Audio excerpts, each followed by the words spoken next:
ఇవాళ ఈ ప్రసంగాన్ని అరుణాచల వైభవము, భగవాన్ రమణుల తత్వము, ఈ విషయం మీద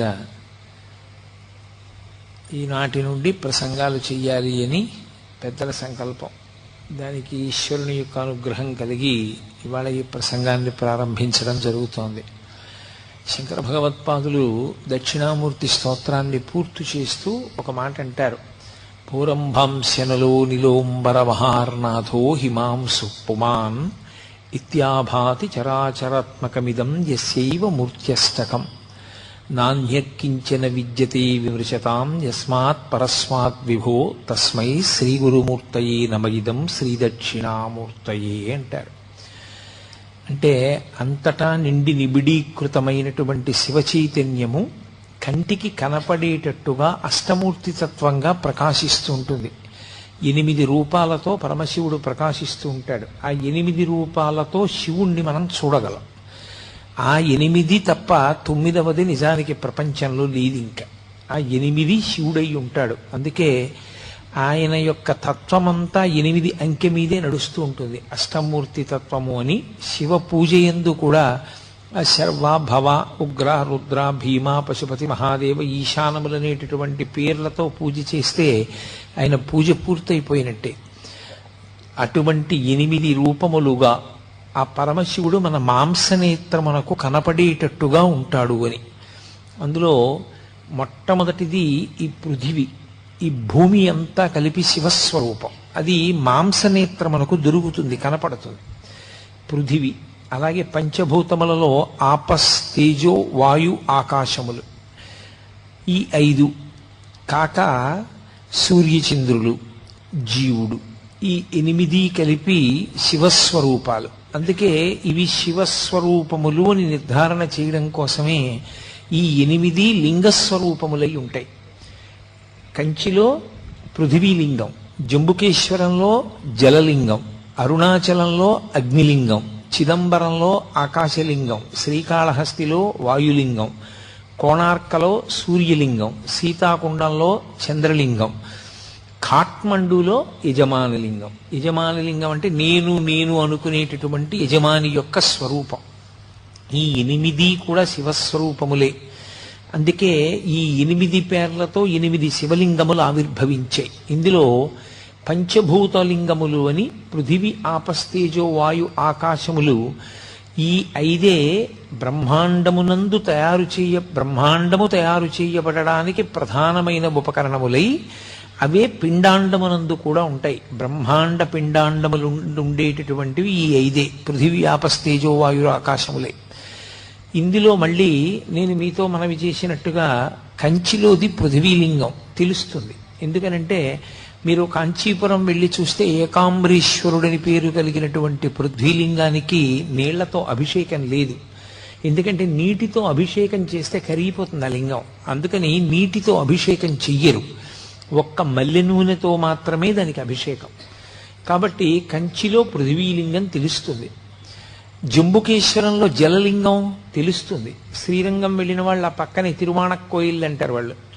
ఆ తిరువాణక్కోయిల్ వెడితే ఆ పరమేశ్వరుని యొక్క శివలింగం దగ్గర ఎప్పుడూ నీరు ఊరుతూ ఉంటుంది.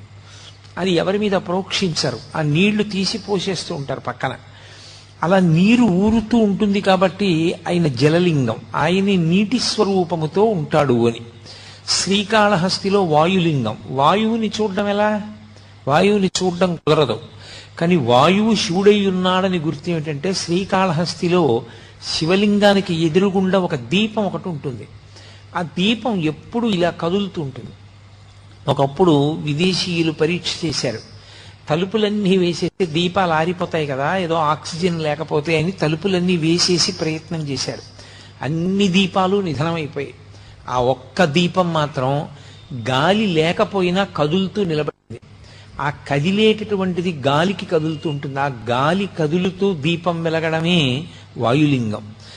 యథార్థంగా ఎదురుగుండా కంటికి కనపడే లింగస్వరూపంతో పాటుగా అన్వయం చేసుకుని చూడవలసినటువంటి లింగస్వరూపం గాలికి కదిలేటటువంటి ఆ దీపం. అందుకని అది వాయులింగం.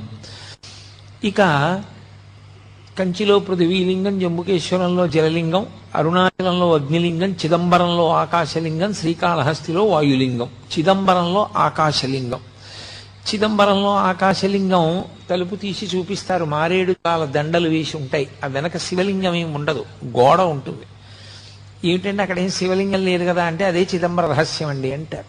అంటే అంతటా నిండిపోయిన ఆకాశ స్వరూపుడే అక్కడ ఉన్నాడు అని. ఇక అరుణాచలంలో అగ్నిలింగం. ఇప్పుడు కంచి అంటే పృథి ఉంది, శ్రీకాళహస్తి అంటే వాయువు తెలుస్తోంది, జంబుకేశ్వరంలో జలలింగం అంటే నీటి దగ్గర, శివలింగం దగ్గర నీరు ఊరుతోంది.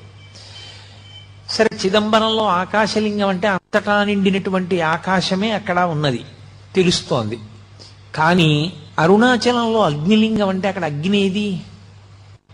మీరు అరుణాచలం శివాలయంలోకి వెడితే మీకు అక్కడ అగ్ని ఏమైనా కనపడుతుందా? ఒక పెద్ద జ్యోతి స్వరూపాన్ని అక్కడ ఉంచి, లేదా ఒక పెద్ద నెగడుల ఒక మంట మండుతూ ఉంటే అదేనండి శివలింగం అక్కడ అని ఎవరైనా చెప్తారా? చెప్పరు. మామూలుగా శివలింగమే ఉంటుంది. మామూలు శివలింగమే ఉన్నప్పుడు అరుణాచలంలో ఉండేటటువంటి శివలింగం అగ్నిలింగం ఎలా అవుతుంది?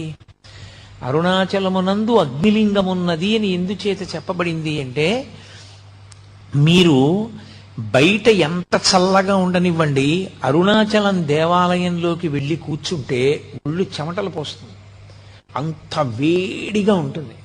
ఆ వేడి నిజంగా అగ్నిహోత్ర స్వరూపంతో ఉంటే మనం తట్టుకోలేమని ఆ వేడి రూపంలో ప్రకాశిస్తూ ఉంటాడు ఆయన. కాదు కాదు, అసలు యథార్థం ఏమంటే అది జ్ఞానాగ్ని. ఆ జ్ఞానాగ్ని ఎవరికి కలుగుతుందో వాళ్ళ కర్మలు దగ్ధమవుతాయి. జ్ఞానాగ్ని దగ్ధ కర్మాణం అంటాడు భగవద్గీతలో గీతాచార్యుడు. ఆ జ్ఞానాగ్ని వలన మళ్ళీ పుట్టవలసినటువంటి అవసరం లేకుండా పాపములన్నీ కూడా కాలిపోతాయి సంచితముతో కలిపి. అంత గొప్ప జ్ఞానస్వరూపమే రాశీభూతమై లింగస్వరూపాన్ని దాల్చింది. అందుకే దాన్ని జ్ఞానస్వరూపమైనటువంటి అగ్నిలింగం. అందుకే అరుణాచలంలో ఉండేటటువంటి శివలింగము భౌతికమైనటువంటి అగ్నికి ప్రతీక, జ్ఞానాగ్నికి ప్రతీక. ఆ శివలింగం ఎలా వచ్చింది అని అడిగారు. ఆ శివలింగం ఎలా వచ్చింది, ఎందుకు వచ్చింది అన్న దాని మీద చాలా విశేషమైనటువంటి వ్యాఖ్యానం చేశారు. ఒకానొకప్పుడు బ్రహ్మ విష్ణువులిద్దరికీ కూడా కలహం ఏర్పడింది. దేనికి కలహం అంటే ఎవరు ఎవరికన్నా గొప్పవారు అన్న విషయం మీద. ఎవరు ఎవరికన్నా గొప్పవారు అంటే ఎవరు ఏ పని చేస్తూ ఉంటారు అన్నది చూడవలసి ఉంటుంది కదా.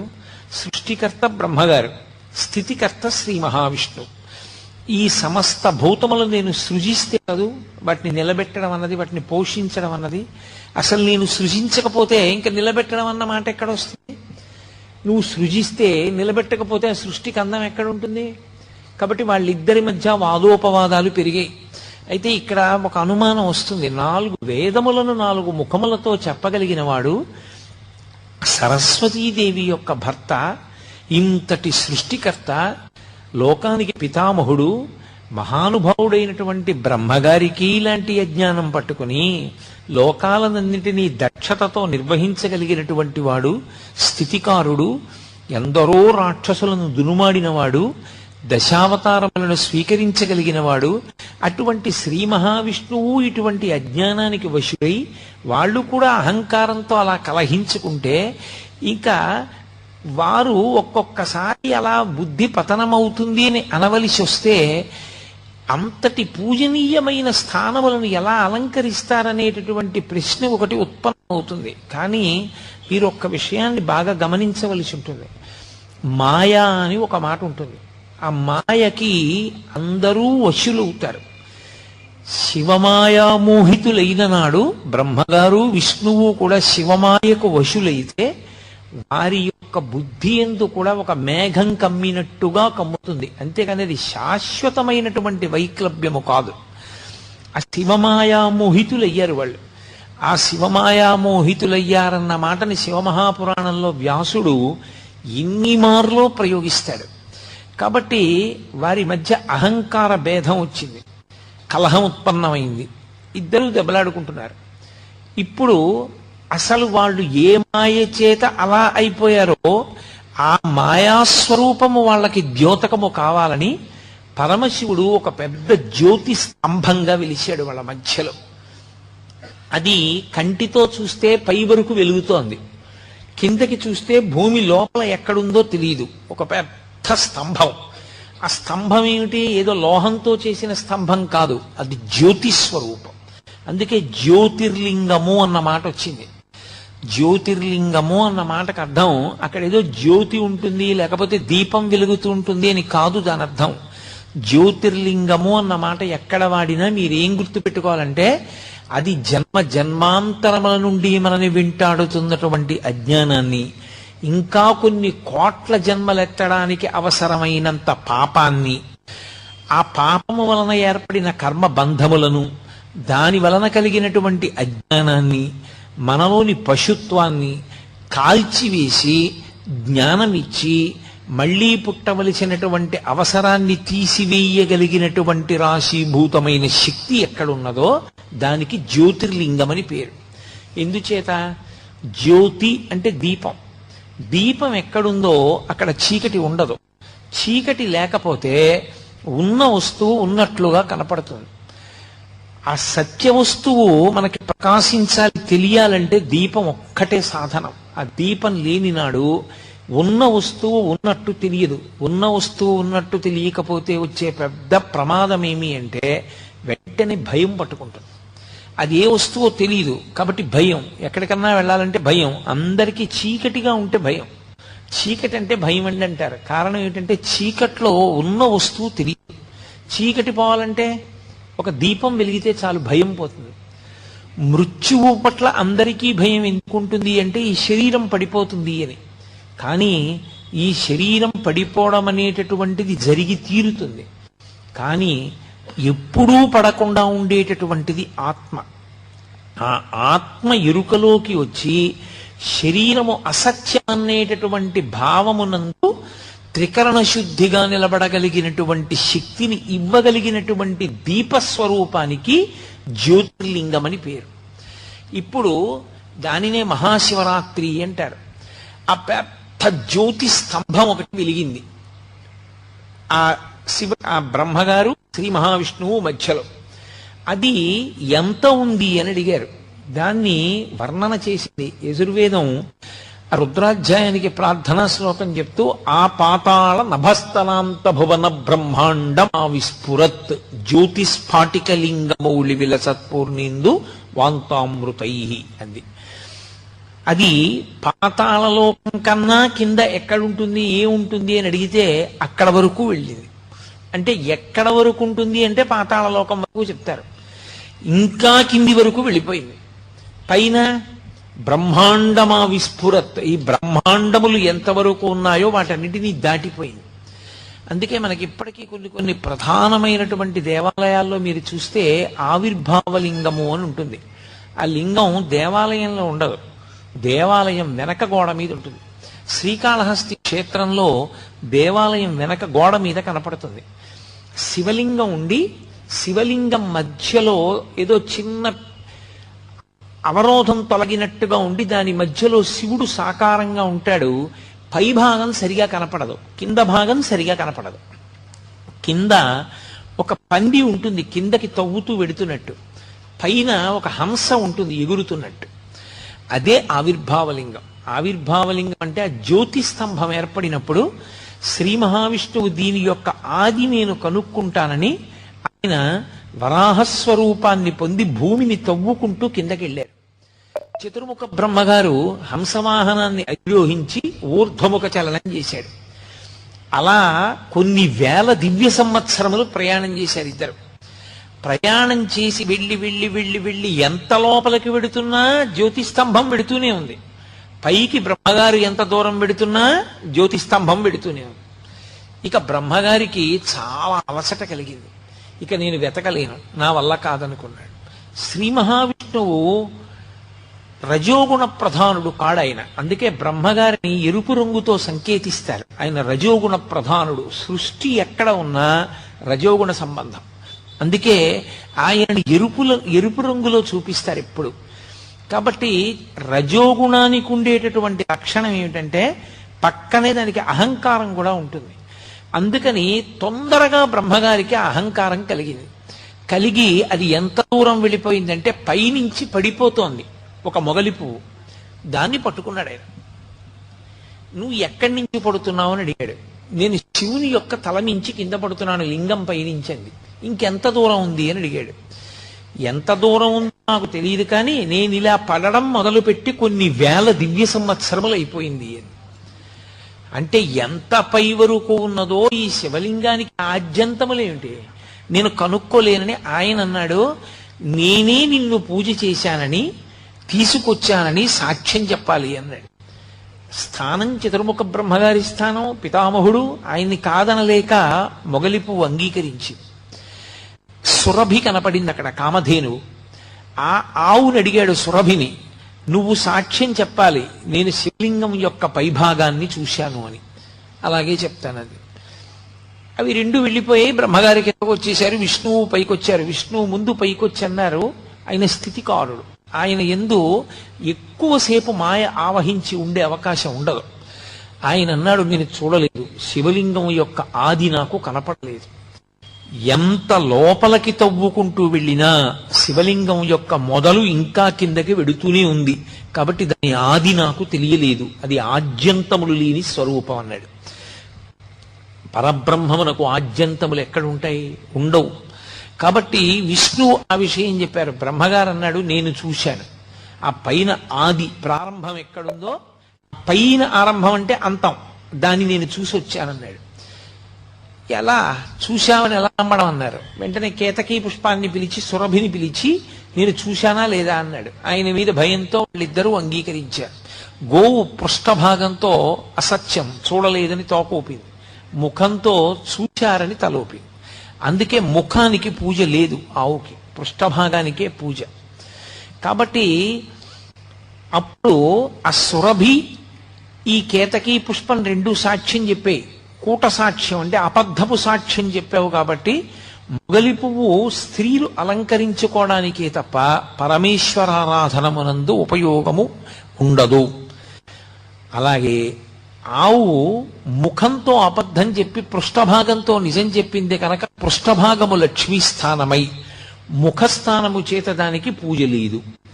చతుర్ముఖ బ్రహ్మగారు శివమాయ విశేషముగా వహించినటువంటి కారణం చేత రజోగుణ సంపర్కంతో అబద్ధపు సాక్ష్యాలు ప్రవేశపెట్టడం వరకు వెళ్ళిపోయారు. కాబట్టి ఆయనకి భూమండలమునందు పూజ లేదు. కానీ పూజ చేయించేటప్పుడు బ్రాహ్మణుడు వచ్చి కూర్చున్న స్థానమునకు బ్రహ్మస్థానం అంటారు. అందుకే మీకు పూజ బాగా తెలిసి ఉన్న బ్రహ్మస్థానం సరిగా పూజ చేయించకపోయినా దాన్ని తప్పు పట్టకూడదన్నారు.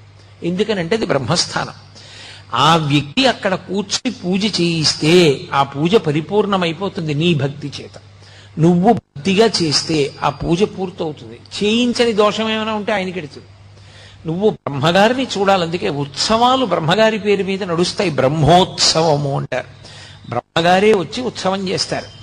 బ్రహ్మస్థానము పూజ చేసేటప్పుడు అందరిలోకి ఋత్విక్కుల్లో అగ్రగణ్యుడైనటువంటి వ్యక్తిని బ్రహ్మస్థానంలో కూర్చోపెడతారు. కాబట్టి బ్రహ్మగారికి ఆ రెండు స్థానముల వలన పూజ తప్ప ప్రత్యక్షంగా బ్రహ్మకి దేవాలయము కాని పూజ కాని లేదు అని అశరీర వాక్కు, అంటే శివవాక్కు.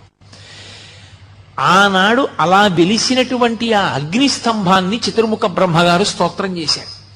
స్తోత్రం చేసి మా అహంకారం పోయింది, అసలు నిజంగా పరబ్రహ్మస్వరూపమేదో, ఏది ఆద్యంతములు లేనిదో మాకు అవగతమైంది.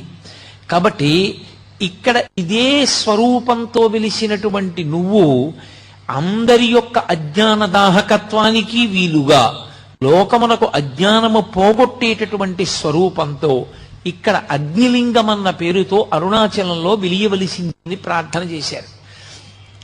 ఆ కారణం చేత అరుణాచలంలో అగ్నిలింగం ఏర్పడింది. అది అక్కడ ఏర్పడినటువంటి శివలింగం. అరుణాచలంలో ఉండేటటువంటి శివలింగానికి అరుణాచల క్షేత్రానికి ఒక ప్రత్యేకమైనటువంటి లక్షణం. ఏమిటి ఆ లక్షణం అంటే, పరమేశ్వరుణ్ణి ఒకానొకప్పుడు ప్రార్థన చేశారు, అయ్యా ఇన్ని జన్మలు ఎత్తలేకపోతున్నాం, అందులో వచ్చేది కలియుగం, చాలా తేలికగా అజ్ఞానానికి వశులమైపోతాం, మాయకి లోబడిపోతాం, తప్పు పనులు చేస్తాం, మళ్ళీ పునర్జన్మలు వస్తాయి, మరి అలా రాకుండా ఉండాలంటే మాకు ఒక తేలిక మార్గం ఏదైనా ఉపదేశం చేయండి అన్నారు. ఆయన అన్నాడు, దర్శనాత్ అభ్రసదసి అన్నాడు. చిదంబరం వెళ్ళి ఎలా దర్శనం చెయ్యాలో తెలుసుకుని అలా దర్శనం చెయ్యండి, ఇక మీరు పుట్టవలసిన అవసరం ఉండదన్నాడు. చిదంబరంలో దర్శనం అంటే ఇందాకే మీతో ప్రస్తావన చేశా. తలుపు తీస్తారు, సిద్ధంగా ఉండండి అంటారు. ఆ తెర తీస్తారు. ఇలా చూసేటప్పటికి ఇలా జాగ్రత్తగా కళ్ళు నిలువుకుని చూస్తారు, ఏం ఉండదు. మారేడు దళాల దండలు వేలాడుతుంటాయి, బంగారు మారేడు దళాలు, మామూలు మారేడు దళాల దండలు ఉంటాయి. తెరహేస్తారు, అయిపోయింది, వెళ్ళిపోండి అంటారు. కొంతమంది అంటారు, డాంబికానికి నీకు కనపడలేదా, శివలింగం వెనకాల ఉంది కదూ అంటారు. ఉత్తిది అదేం కాదు. అదేమిటండి, ఏం లేదు కదా వెనకాతలంటే అదే చిదంబర రహస్యం అంటారు. అందుకే ఇప్పటికే అర్థం కాని విషయాన్ని చిదంబర రహస్యం అంటారు. ఆకాశము అంటే అంతటా నిండిపోయి ఉంటుంది. అంతటా నిండిపోయిన ఆకాశములో అన్నీ ఉంటాయి. ఇప్పుడు మఠాకాశము అంటాం. అంతటా నిండిపోయినటువంటి ఆకాశం ఒకటి అనంతాకాశము అంటారు. అనంతాకాశమునందు మఠాకాశము అంటే ఓ గదిలో ఆకాశం ఉంటుంది. మళ్ళీ అందులో కుండ పెట్టారనుకోండి, ఘటాకాశము. మళ్ళీ ఆ కుండలో ఖాళీ భాగం ఉంటుంది, అది ఆకాశం. ఏమీ లేదనకూడదు, శూన్యం అనకూడదు. శూన్యం బౌద్ధుల వాదన, ఆకాశము సనాతన ధర్మవాదన. అందుకే శంకరాచార్యుల వారు అక్కడే ఖండన చేశారు. ఏమీ లేదు శూన్యం అన్నది వాళ్ళ వాదన. ఏమీ శూన్యం కాదు శంకరాచార్యుల వారి వాదన. ఎందుచేతనంటే, మీరు మా ఇంటికి వచ్చారనుకోండి, తలుపు కొట్టారు, ఇంట్లో ఎవరూ లేరు అంది పనిపిల్ల. ఓ అయితే కోటేశ్వరరావు వారి భార్య ఏ దేవాలయానికో వెళ్ళారనమాట అని మీరు అన్నారు. ఎప్పుడు వస్తారు అన్నారు. రాత్రి అవుతుంది, ఇప్పుడు వచ్చే అవకాశం లేదా? లేదు. మీరు ఇక వెళ్ళలేదు, ఇంట్లోకి వెళ్ళిపోయారు. ఇప్పుడు ఇంట్లో ఎవరూ లేరా? ఇంట్లో ఎవరూ లేరని చెప్పేవాళ్ళు ఉన్నారా? ఇంట్లో ఎవరూ లేరని చెప్పేవాళ్ళు ఉన్నారు. అది శూన్యం కాదు, ఉన్నారు. అది ఆకాశం. అది శంకరాచార్యుల వారి వాదన. అది సనాతన ధర్మం. దానికి బౌద్ధం ఈ దేశాన్ని విడిచిపెట్టి వెళ్ళిపోయింది. శంకరులకు బౌద్ధం మీద ద్వేషం కాదు, శంకరుల వాదన పటిమ ముందు నిలబడలేక, అది సత్యం. కాబట్టి అటువంటి ఆకాశమును అనంతముగా నిండిపోయినటువంటి ఆకాశ స్వరూపాన్ని ఒక మఠాకాశంగా, ఒక గోడగా చూపించి దానికే వేస్తారు మారేడు దళాలు. అంతటా నిండి నిబిడీకృతమైపోయింది పరమేశ్వర స్వరూపమని అర్థం చేసుకోగలిగిన వాడికి చిదంబర దర్శనం తెలుస్తుంది. లేనివాడికి చిదంబర దర్శనం అర్థం కాదు వెళ్ళిన. అందుకని దర్శనాత్ అభ్రసదసి, చిదంబరం వెళ్ళి దర్శనం చేయమన్నారు. కానీ మహాప్రభో, మాకు అది ఎలా మనసులో నిలబడుతుంది? అంత తేలిక సాధ్యం కాదు. ఇంకొక మాట చెప్పండి, ఇంకొంచెం తేలిక మార్గం చెప్పండి అన్నారు. దర్శనాత్ అభ్రసదసి జననాత్ కమలాలయే, కమలాలయంలో పుట్టండి, మీకు మోక్షం ఇస్తానన్నాడు. కమలాలయం అంటే తిరువారూరులో పుడితే మోక్షం. కానీ పుట్టడం మన చేతిలో ఉందా? ఎక్కడ పుడతానో, ఏ కాలంలో పుడతానో ఎవరికి తెలుసు. కాబట్టి పుట్టడం నా చేతిలో ఎక్కడుంది పరమేశ్వర? ఇంకొక మాట చెప్పండి. ఆయన అన్నారు, కాశ్యాంతు మరణాన్ముక్తి, పోని పుట్టడం నీ చేతిలో లేదు. నీ కర్తవ్యాలన్నీ అయిపోయాయి అనుకున్నప్పుడు కాశీ వెళ్ళిపోయి కాశీపట్టణంలో ఉండిపోయి కాశీపట్టణంలో శరీరం విడిచిపెట్టేస్తావా? మోక్షం ఇచ్చేస్తాను, నేనే వచ్చి కుడి చెవిలో తారక మంత్రాన్ని ఉపదేశం చేస్తాను, ఉపదేశం చేసి మోక్షం ఇస్తా. కాశీ వెళ్ళిపోతావా? అయ్యా, కాశీ వెళ్ళిపోవడం అంటే అంత తేలిక? పిల్లల్ని వదిలేసి మనవల్ని వదిలేసి, పైగా నేను వెడదామనుకునే లోపల శరీరం వదిలిపెడితే ఎలా సాధ్యం అవుతుంది? అందుకని కుదరదు. ఇంకొక మాట ఏమైనా చెప్పండి. స్మరణాత్ అరుణాచలే, ప్రతిరోజు ఒక్కసారి అరుణాచల శివ, అరుణాచల శివ, అరుణాచల శివ అని నేను 3 మాటలు అంటున్నాను. 3 మాటలని శివుడు అనలేదు. స్మరణాత్ పైకి కూడా అనమని చెప్పలేదు పరమశివుడు. లోపల ఒక్కసారి అరుణాచల క్షేత్రాన్ని నువ్వు స్మరణ చేయగలవా? ఒక్కసారి గుర్తు తెచ్చుకోగలవా? అరుణాచల క్షేత్రాన్ని ఒక్కసారి గుర్తు తెచ్చుకుంటే మోక్షం ఇచ్చేస్తాను. అందుకే స్కాంద పురాణంలో ఒక విషయం చెప్తారు, జీవయాత్ర అని ఉంటుంది. ఇప్పుడు బయటి యాత్ర విడిచిపెట్టండి, నేను చేసే యాత్ర వేరు, జీవయాత్ర అని ఒకటి ఉంటుంది. ఈ జీవుడు ఎప్పుడు బయలుదేరాడో తెలియదు, ఈ అజ్ఞానంతో ఎప్పటికీ పరమేశ్వరుడిలో కలుస్తాడో తెలియదు. ఎన్ని కోట్ల జన్మలెత్తాడో, ఎన్ని శరీరాలు విడిచిపెట్టాడో, ఎన్ని శరీరాల్లోకి ప్రవేశించి పుట్టాడో, ఎన్ని చోట్ల ఎన్ని ఖేదాలు అనుభవించాడో. ఈ జీవయాత్రకి అంత ఉండదు. కానీ ఒక జీవుని యొక్క యాత్ర, ఒక జీవుని యొక్క ఆ జన్మ పరంపరలు చూసినప్పుడు అరుణాచలంలోకి ఎవరైనా వెడితే, అరుణాచల క్షేత్ర ప్రవేశం చేస్తే వెంటనే జీవుని యొక్క యాత్రలో ఒక గీత పెడతారు, ఇలా ఎర్రగీత, వీడు అరుణాచల ప్రవేశం చేశాడు అని. అరుణాచల ప్రవేశం కాని చేశాడా, ఆ జీవుని యొక్క యాత్రలో ఒక విశేషమైనటువంటి మలుపు తిరిగింది అని గుర్తు. అందుకే అరుణాచలానికి వెళ్ళడం కానీ, అరుణాచల యాత్ర కానీ, అరుణాచల పట్టణంలోకి ప్రవేశించడం కానీ, అరుణాచలేశ్వరుణ్ణి దర్శనం చేయడం కానీ అంత తేలికైన విషయాలు కావు. ఒక్క కారణం చేత మాత్రమే ప్రవేశించగలరు అని చెప్పారు.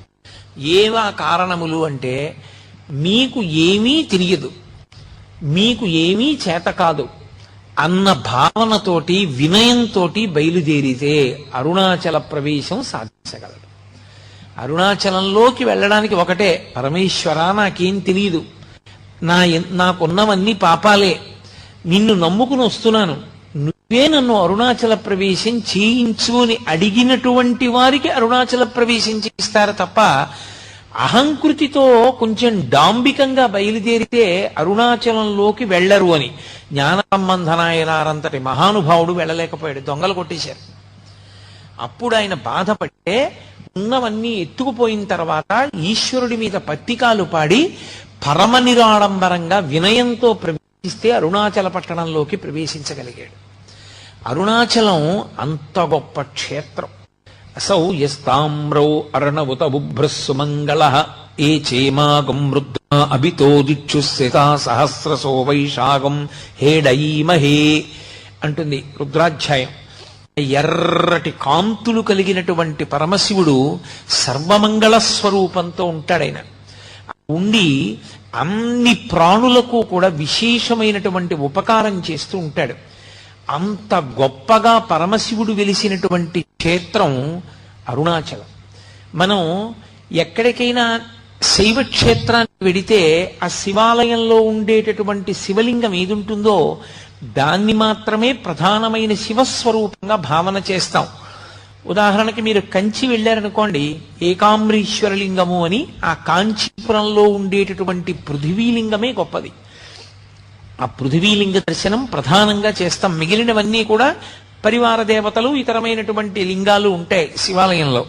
కానీ ప్రధానమైన లింగం కాంచీపురంలో పృథివీలింగం. ఆ శివలింగాన్ని దర్శనం చేస్తాం.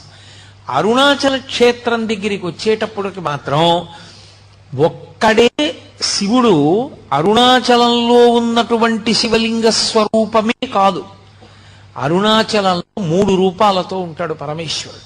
ఒకటి, అరుణాచలంలో ఉన్నటువంటి దేవాలయం లోపల ఉన్నటువంటి శివలింగ స్వరూపం ఒకటి, అది ప్రధానమైన లింగ స్వరూపం. 2, అరుణాచలం కొండంతా కలిపి శివస్వరూపం, అది అగ్నిస్వరూపం. అందుకే కృతయుగంలో అది అగ్నిస్వరూపంగా ఒక పెద్ద జ్యోతిస్సుగా వెలుగుతుండేదిట.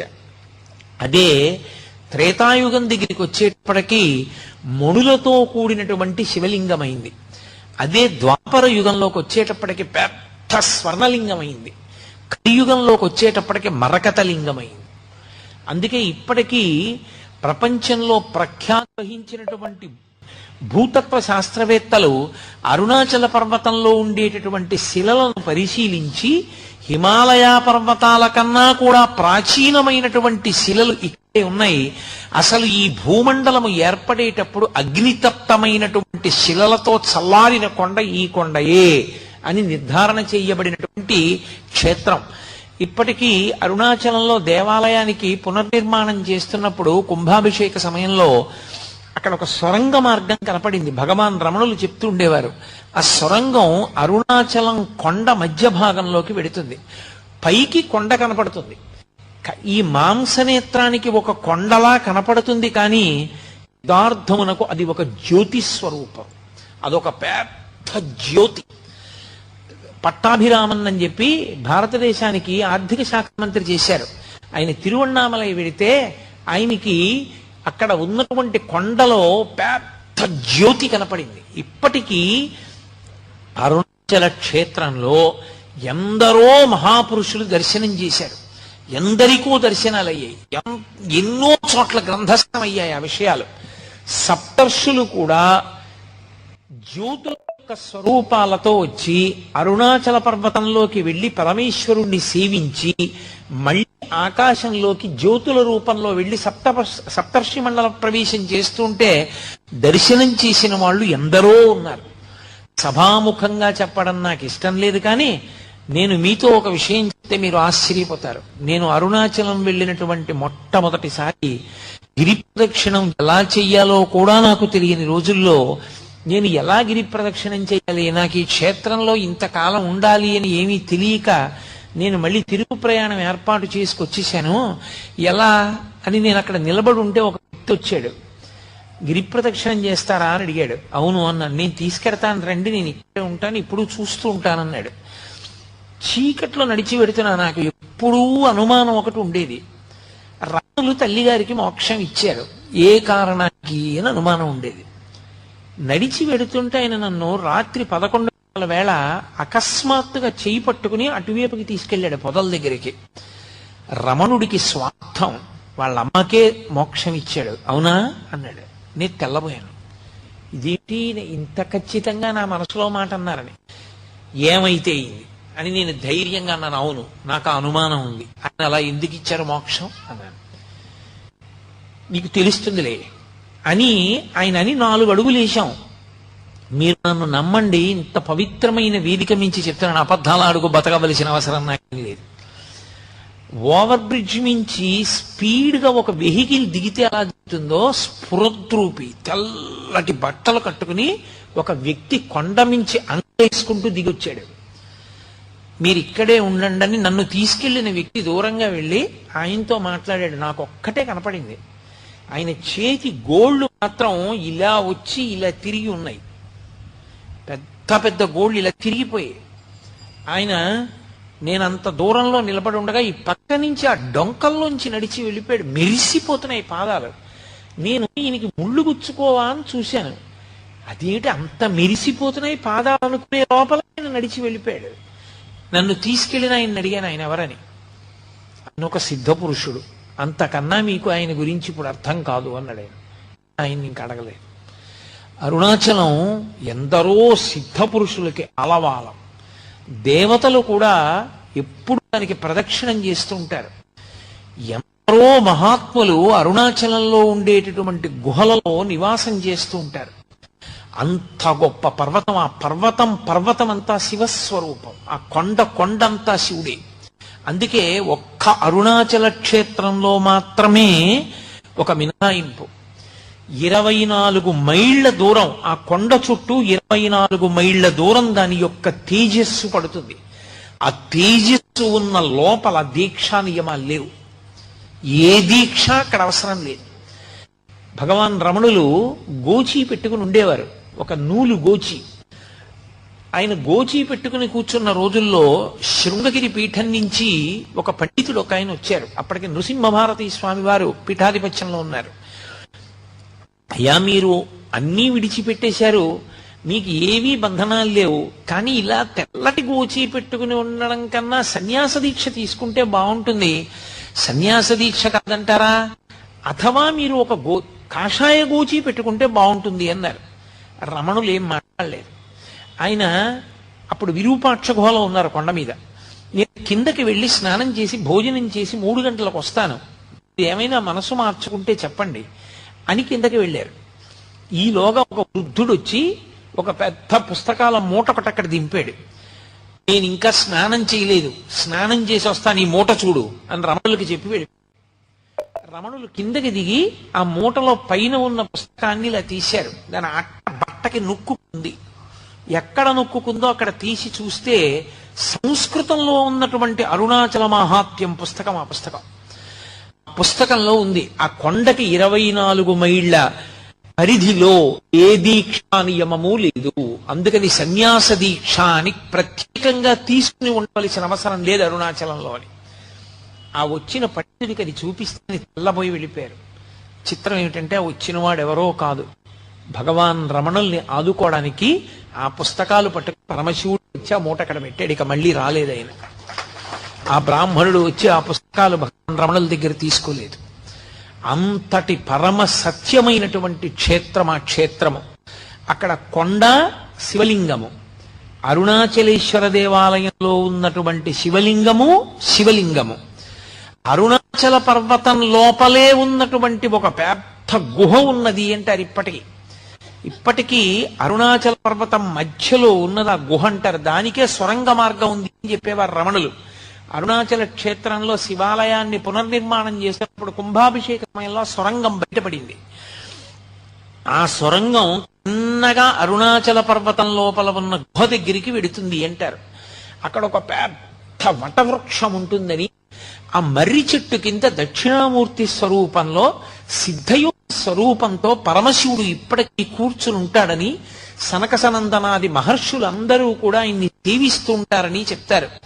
ఒకానొకప్పుడు భగవాన్ రమణులు అరుణాచల పర్వతం మీద నడిచి వెడుతుంటే విస్తరాకంత మర్రాకు ఒకటి వచ్చి గాలికి ఎగురుకుంటూ ఎండు ఆకు ఆయన కాలికి తగిలింది. ఆయన మర్రాకు పైకెత్తి చూసి విస్తరాకంత ఉంది. ఈ అరుణాచల పర్వతం మధ్యలో ఉన్న గుహలో పరమశివుడు దక్షిణామూర్తిగా కూర్చున్నాడు. ఆ చెట్టు ఆకే ఎగిరొచ్చింది. నేను దర్శనం చేస్తానని బయలుదేరాడు. ఆయన కొంత దూరం వెళ్ళేసరికి ఆయన కాలు అనుకోకుండా అక్కడ ఉన్న ఒక పొదలో ఉన్న తేనె పట్టుకి తగిలింది. తేనె పట్టులో ఉన్న ఈగలన్నీ పైకి జుమ్మని లేచాయి. వెంటనే రమణులు అన్నారు, ఈ కాలు తప్పు చేసింది, వాటి గూడు కదిపింది, కాబట్టి ఇది శిక్ష అనుభవించాలని ఆ కాలు ఒక రాయి మీద పెట్టి వదిలిపెట్టేశాడు. ఆ తేనెటీగలన్నీ వచ్చి ఆయన కాలు కుట్టగలిగినంతసేపు కుట్టాయి. ఇంత లావున వాచిపోయింది. ఆ వాచిపోయిన కాలు ఈడ్చుకుంటూ ఆయన కిందకి దిగి వచ్చేశారు. పళనిస్వామి అని అప్పుడు ఆయనకి సేవ చేస్తూ ఉండేవాడు. అతను శ్రావణం తీసుకొచ్చి ఆ తేనెటీగల యొక్క ముళ్ళు ఆయన కాల్లో విరిగిపోయిన వాటన్నింటినీ బయటికి లాగేశాడు. కానీ ఆయన శరీరాన్ని విడిచిపెట్టేసే పర్యంతము రమణుల యొక్క ఒక కాలు చాలా లావుగా ఉండేది. ఇప్పటికీ మీరు రమణాశ్రమానికి వెళ్ళి ఆయన యొక్క ఫొటోస్ చూస్తే ఒక కాలు లావుగా కనపడుతుంది. కారణం, ఆ దక్షిణామూర్తి దర్శనానికి ప్రయత్నం చేసినప్పుడు రమణ మహర్షి యొక్క ఒక కాలుని తేనెటీగలు కుట్టి, ఆ తర్వాత ఎవ్వరిని వెళ్ళొద్దని చెప్పేవారు రమణ మహర్షి. ఆయన మాట వినకుండా వెంకటరామయ్య గారని ఒక ఆయన స్నేహితులు కలిసి అరుణాచలంలో మేము దక్షిణామూర్తి దర్శనం చేస్తామని బయలుదేరారు. తీరా వాళ్ళు బయలుదేరి వెళ్ళిన తరువాత వాళ్ళు మార్గంలో చాలా చాలా కష్టాలు పడి వాళ్ళకి అసలు వెనక్కి తిరిగి వచ్చే మార్గం మర్చిపోయి ఉండిపోయారు. ఆ పైన ఉండిపోతే ఇక్కడ రమణుల యొక్క అనుగ్రహం వల్ల, కొండ కింద రమణులు చేసిన సంకల్పం వల్ల వాళ్ళు మళ్ళీ చీకటి పడిన తర్వాత కొండ దిగొచ్చారు. అప్పటి నుంచి ఎవ్వరూ ఆ సిద్ధయోగి దర్శనం చేసే ప్రయత్నం చెయ్యరు. కానీ ఇప్పటికీ పరమేశ్వరుడు అక్కడ దక్షిణామూర్తిగా మర్రి చెట్టు కింద కూర్చుంటాడని ఎందరో సిద్ధులు, యోగులు, దేవతలు ఆయన యొక్క దర్శనానికి వచ్చి వెడుతూ ఉంటారని ప్రతీతి. అలా అరుణాచల క్షేత్రం ముందు 3 రూపాలతో ఉంటాడు పరమశివుడు. అంత గొప్ప క్షేత్రంలో పరమేశ్వరుడు శివలింగంగా ఆవిర్భవించిన తరువాత అక్కడ జరగవలసినటువంటి పూజాది కార్యక్రమాలు ఎలా జరగాలి అన్న విషయాన్ని ఆయనే నిర్ణయం చేసి గౌతమ మహర్షిని ఆదేశించాడు. కంచిలో దుర్వాసో మహర్షిని కామాక్షి అమ్మవారు ఆవిడ ఆదేశించింది, ఇక్కడ పూజా విధానాన్నంతటినీ నువ్వు నిర్ణయించు అని. ఆర్యాద్విషతి అన్న గ్రంథాన్ని రచన చేసి కంచిలో కామాక్షి అమ్మవారి యొక్క దేవాలయ పూజా విధానాన్నంతటినీ నిర్ణయం చేసినటువంటి వాడు దుర్వాసో మహర్షి. అరుణాచలంలో ఏ ఏ సేవలు జరగాలి, ఏ ఏ దేవాలయాలు ఉండాలి, ఏ ఏ పూజలు ఎలా చెయ్యాలి అని నిర్ణయం చేసిన వాడు పరమశివ భక్తి తత్పరుడైనటువంటి గౌతమ మహర్షి. పరమశివుడు గౌతమ మహర్షిని ఆదేశించాడు. ఆదేశించినప్పుడు ఈ క్షేత్రానికి అంతటికీ కూడా కాపలాదారుగా ఉండి క్షేత్రపాలకుడుగా ఉండవలసినటువంటి వాడు కాలభైరవుడు. ఈ క్షేత్రానికి స్థలవృక్షం ఇప్ప చెట్టు. ఇప్ప చెట్టు స్థలవృక్షంగా ఉంటుంది. ఇప్పటికీ లోపల ఇప్ప చెట్టు ఉంది. తలనీలాలు దాని కిందే తీస్తూ ఉంటారు. ఇప్ప చెట్టు ఉంటుంది. కిందే భగవాన్ రమణులు కొంతకాలం తపస్సు చేశారు. అలాగే ఇక్కడ నటరాజు ఉండాలి. అపితకుచాంబ అన్న పేరుతో అమ్మవారు ఉంటుంది. అలాగే విఘ్నేశ్వరుడు ఉంటాడు, సుబ్రహ్మణ్యుడు ఉంటాడు, పాతాళలింగం ఉంటుంది. ఇవన్నీ నిర్ణయం చేసినటువంటి వాడు పరమశివుడే. అక్కడ ఏ ఏ సేవలు జరగాలో, ఏ ఏ పూజలు జరగాలో నిర్ణయం చేసిన వాడు పరమశివుడే. అందుకే అరుణాచల క్షేత్రంలో 3 ఉత్సవాలు జరుగుతాయి. అందులో 2 ఉత్సవాలు చాలా పెద్ద పెద్ద ఉత్సవాలు. ఒక ఉత్సవం ఒక స్థాయిలో జరుగుతుంది. అది మనకి వలైకాపు మంటపము అని ఉంటుంది లోపల. ఆ మంటపంలో అమ్మవారిని తీసుకొచ్చి కూర్చోపెట్టి గాజులు సమర్పణం చేస్తారు అమ్మవారికి. అమ్మవారి గాజులు సమర్పణం చేసేటటువంటి ఉత్సవం ఒకటి. మిగిలిన 2 పెద్ద ఉత్సవాలు, ఒకటి కార్తీక మాసంలో జరిగేటటువంటి దీపోత్సవం, కార్తీక పౌర్ణమి పెట్టేటటువంటి దీపం. దాని గురించి నేను ప్రత్యేకంగా మీతో ప్రస్తావన చేస్తాను. ఇక 3వ ఉత్సవం పార్వతీ పరమేశ్వరుల మధ్య వచ్చేటటువంటి ప్రణయ కలహోత్సవం చేస్తారు. ఎందుకు వాళ్ళిద్దరి మధ్య ప్రణయ కలహం రావాలి అంటే, భృంగి పరమశివుని దగ్గర ఉండేటటువంటి ప్రమదగణాల్లో ఒకడు. ఆయనది ఒక విచిత్రమైనటువంటి వ్యక్తిత్వం. ఆయనకి 3 కాళ్లతో ఉంటాడు. ఇప్పటికీ మీకు కచ్చిలో కనపడతాడు. అలాగే మళ్ళీ శ్రీకాకుళం దగ్గర ఉన్నటువంటి క్షేత్రం పరమశివ సందర్భమైనటువంటిది, ఆయన స్పర్శ కలిగినటువంటిది శ్రీముఖలింగం. ఆ శ్రీముఖలింగ క్షేత్రంలో దేవాలయానికి ప్రదక్షిణం చేస్తున్నప్పుడు వెనక గోడ మీద ఉన్నాడు భృంగి. 3 కాళ్లతో ఉంటాడు ఆయన. ఆ భృంగి ఒక్క శివుడికే భక్తుడు, అమ్మవారికి నమస్కారం పెట్టేవాడు కదా ఆయన. పరమశివుడికి ఒకటే ప్రదక్షిణం చేసేవాడు, పరమశివుడికి ఒకడికే పాదాలకి నమస్కారం చేసేవాడు. అమ్మకు రోజున ఆగ్రహం వచ్చింది, ఏమిటి ఎప్పుడు ఆయనకే ప్రదక్షిణం చేస్తాడు, ఆయనకే నమస్కారం చేస్తాడు, అసలు నా వంక కూడా చూడడం ఇదేం భక్తి, ఏం చేస్తాడో చూస్తానని భృంగి వస్తూ అమ్మవారు పరమశివుడి యొక్క వామార్థ భాగంలోకి వెళ్ళిపోయి అర్ధనారీశ్వర స్వరూపాన్ని పొందింది. ఇప్పుడు ఎలా ప్రదక్షిణం చేస్తాడు? చెయ్యాలంటే మరి నేను ఉన్నానుగా ఎడం పక్కన, ఏం చేస్తాడో చూస్తానంది. ఆయన తేనెటీగ అయిపోయి పరమశివుడికి పార్వతీదేవికి మధ్యలో తొలిచి కన్నం ప్రదక్షిణం చేశాడు తప్ప అమ్మవారికి ప్రదక్షిణం చేయలే. ఆ భృంగికి మోక్షం ఇస్తానన్నాడు పరమేశ్వరుడు. అమ్మవారు ఒక్కనాటికి ఇవ్వడానికి వీల్లేదు. కాదు, భృంగి ఇంత గొప్పవాడు, ఇంతటి ఉదారమైన మనస్సున్నవాడు పార్వతి, నా మీద భక్తి ఉంటే నీ మీద భక్తి ఉన్నట్లే, అందుకని అతనికి మోక్షం ఇస్తానంటాడు పరమేశ్వరుడు. ఇప్పటికీ అరుణాచలంలో ఆ ప్రణయ కలహం అక్కడ ఉన్న అర్చకులు నిర్వహిస్తారు. ఎంత అద్భుతంగా నిర్వహిస్తారు. ఆ ఉత్సవం జరిగినప్పుడు పరమేశ్వరుడు భృంగికి మోక్షం ఇచ్చేస్తాడు. పార్వతీదేవి కోపం వచ్చి అపితకుచాంబ అమ్మవారు దేవాలయంలోకి వెళ్ళి తలుపులు వేసేసుకుంటారు. పరమశివుడు ఒక్కడే గిరి ప్రదక్షిణానికి వెడితే దొంగలు దోచుకుంటారు. ఇప్పటికీ ఆ దొంగల తోపు అని అవన్నీ చేస్తారు. ఆ ప్రణయ కలహోత్సవం 2వ పెద్ద ఉత్సవం. అన్నీ నిర్ణయం చేసినటువంటి వాడు గౌతమ మహర్షి. ఎవరి ఆజ్ఞ మేరకి? శివాజ్ఞ మేరకే చేశాడు. అటువంటి అరుణాచల క్షేత్రంలో ఆ దేవాలయ ప్రాంగణం అత్యద్భుతమైనటువంటి ప్రాంగణం. బహుశః దక్షిణ భారతదేశం మొత్తం మీద ఏ దేవాలయంలోనూ కూడా అంత పెద్ద గోపురాలు మీకు ఎక్కడా కనపడవు. అంతంత పెద్ద పెద్ద గోపురాలు. ప్రత్యేకించి అరుణాచల క్షేత్రంలో తూర్పు గోపురం శ్రీకృష్ణదేవరాయల వారు కట్టించారు. శ్రీకృష్ణదేవరాయల వారు కట్టించినటువంటి ఆ గోపురం ఇక అంత పెద్ద గోపురం మీకు ఎక్కడా కనపడదు. దాన్ని ఎవరైనా ఇలా తలెత్తి చూడవలసిందే. అబ్బా ఎంత పెద్ద గోపురం అంటారు. అంత గొప్ప గోపురం. అరుణాచల క్షేత్ర వైభవంలో గొప్పతనం ఏమిటంటే, దాని ఉత్తర గోపురాన్ని కట్టించేటువంటిది ఒక ఆడావిడ. ఆ స్త్రీమూర్తి పేరు అమ్మణ్ణి అమ్మన్. ఆవిడ చాలా చిత్రమైన వ్యక్తి. ఆవిడ పరమశివుని అనుగ్రహం చేత ఆవిడికి గొప్ప యోగశక్తులు కలిగాయి. ఆవిడికి గోపురం కట్టించాలని కోరిక. ఆవిడ ప్రతి ఇంటి ముందుకి వెళ్ళి గోపురం కట్టడానికి చందా అడిగేది. డబ్బులు లేవంటారేమోనని ఆవిడ ఇంటి ముందు నిలబడి ఆ ఇంట్లో ఇనప్పెట్టె ఎక్కడుందో, ఇనప్పెట్టెలో ఎక్కడ డబ్బు పెట్టారో ఆ డబ్బు ఎంత ఉందో చెప్పేది. ఇంట్లో ఎక్కడెక్కడ దాచారో, ఎక్కడెక్కడ దాచిన డబ్బు ఎంత ఉంటుందో చెప్పి, గోపురం కడుతున్నాను డబ్బు ఇమ్మని అడిగేది. అడిగిపోయి పట్టుకెళ్ళి డబ్బు ఉండేవారు.